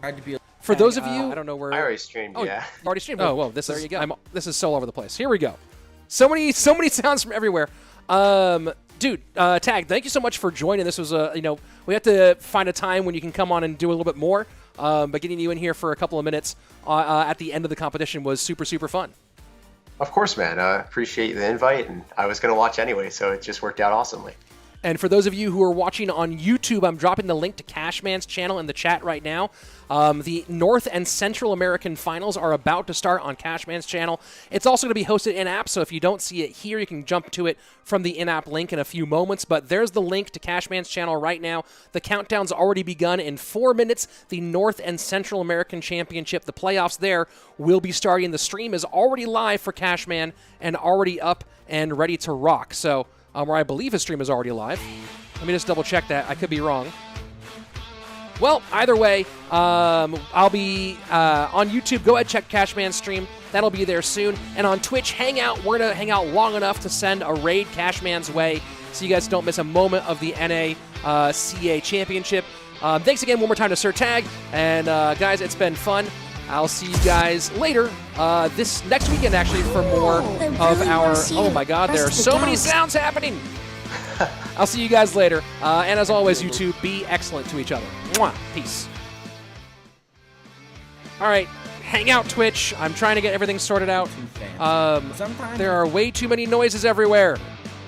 Yeah, that's always annoying. Yeah, right. This is why you don't. This is why I don't open things. All right, let me go ahead and end the YouTube stream here. What do you use for your dual casting?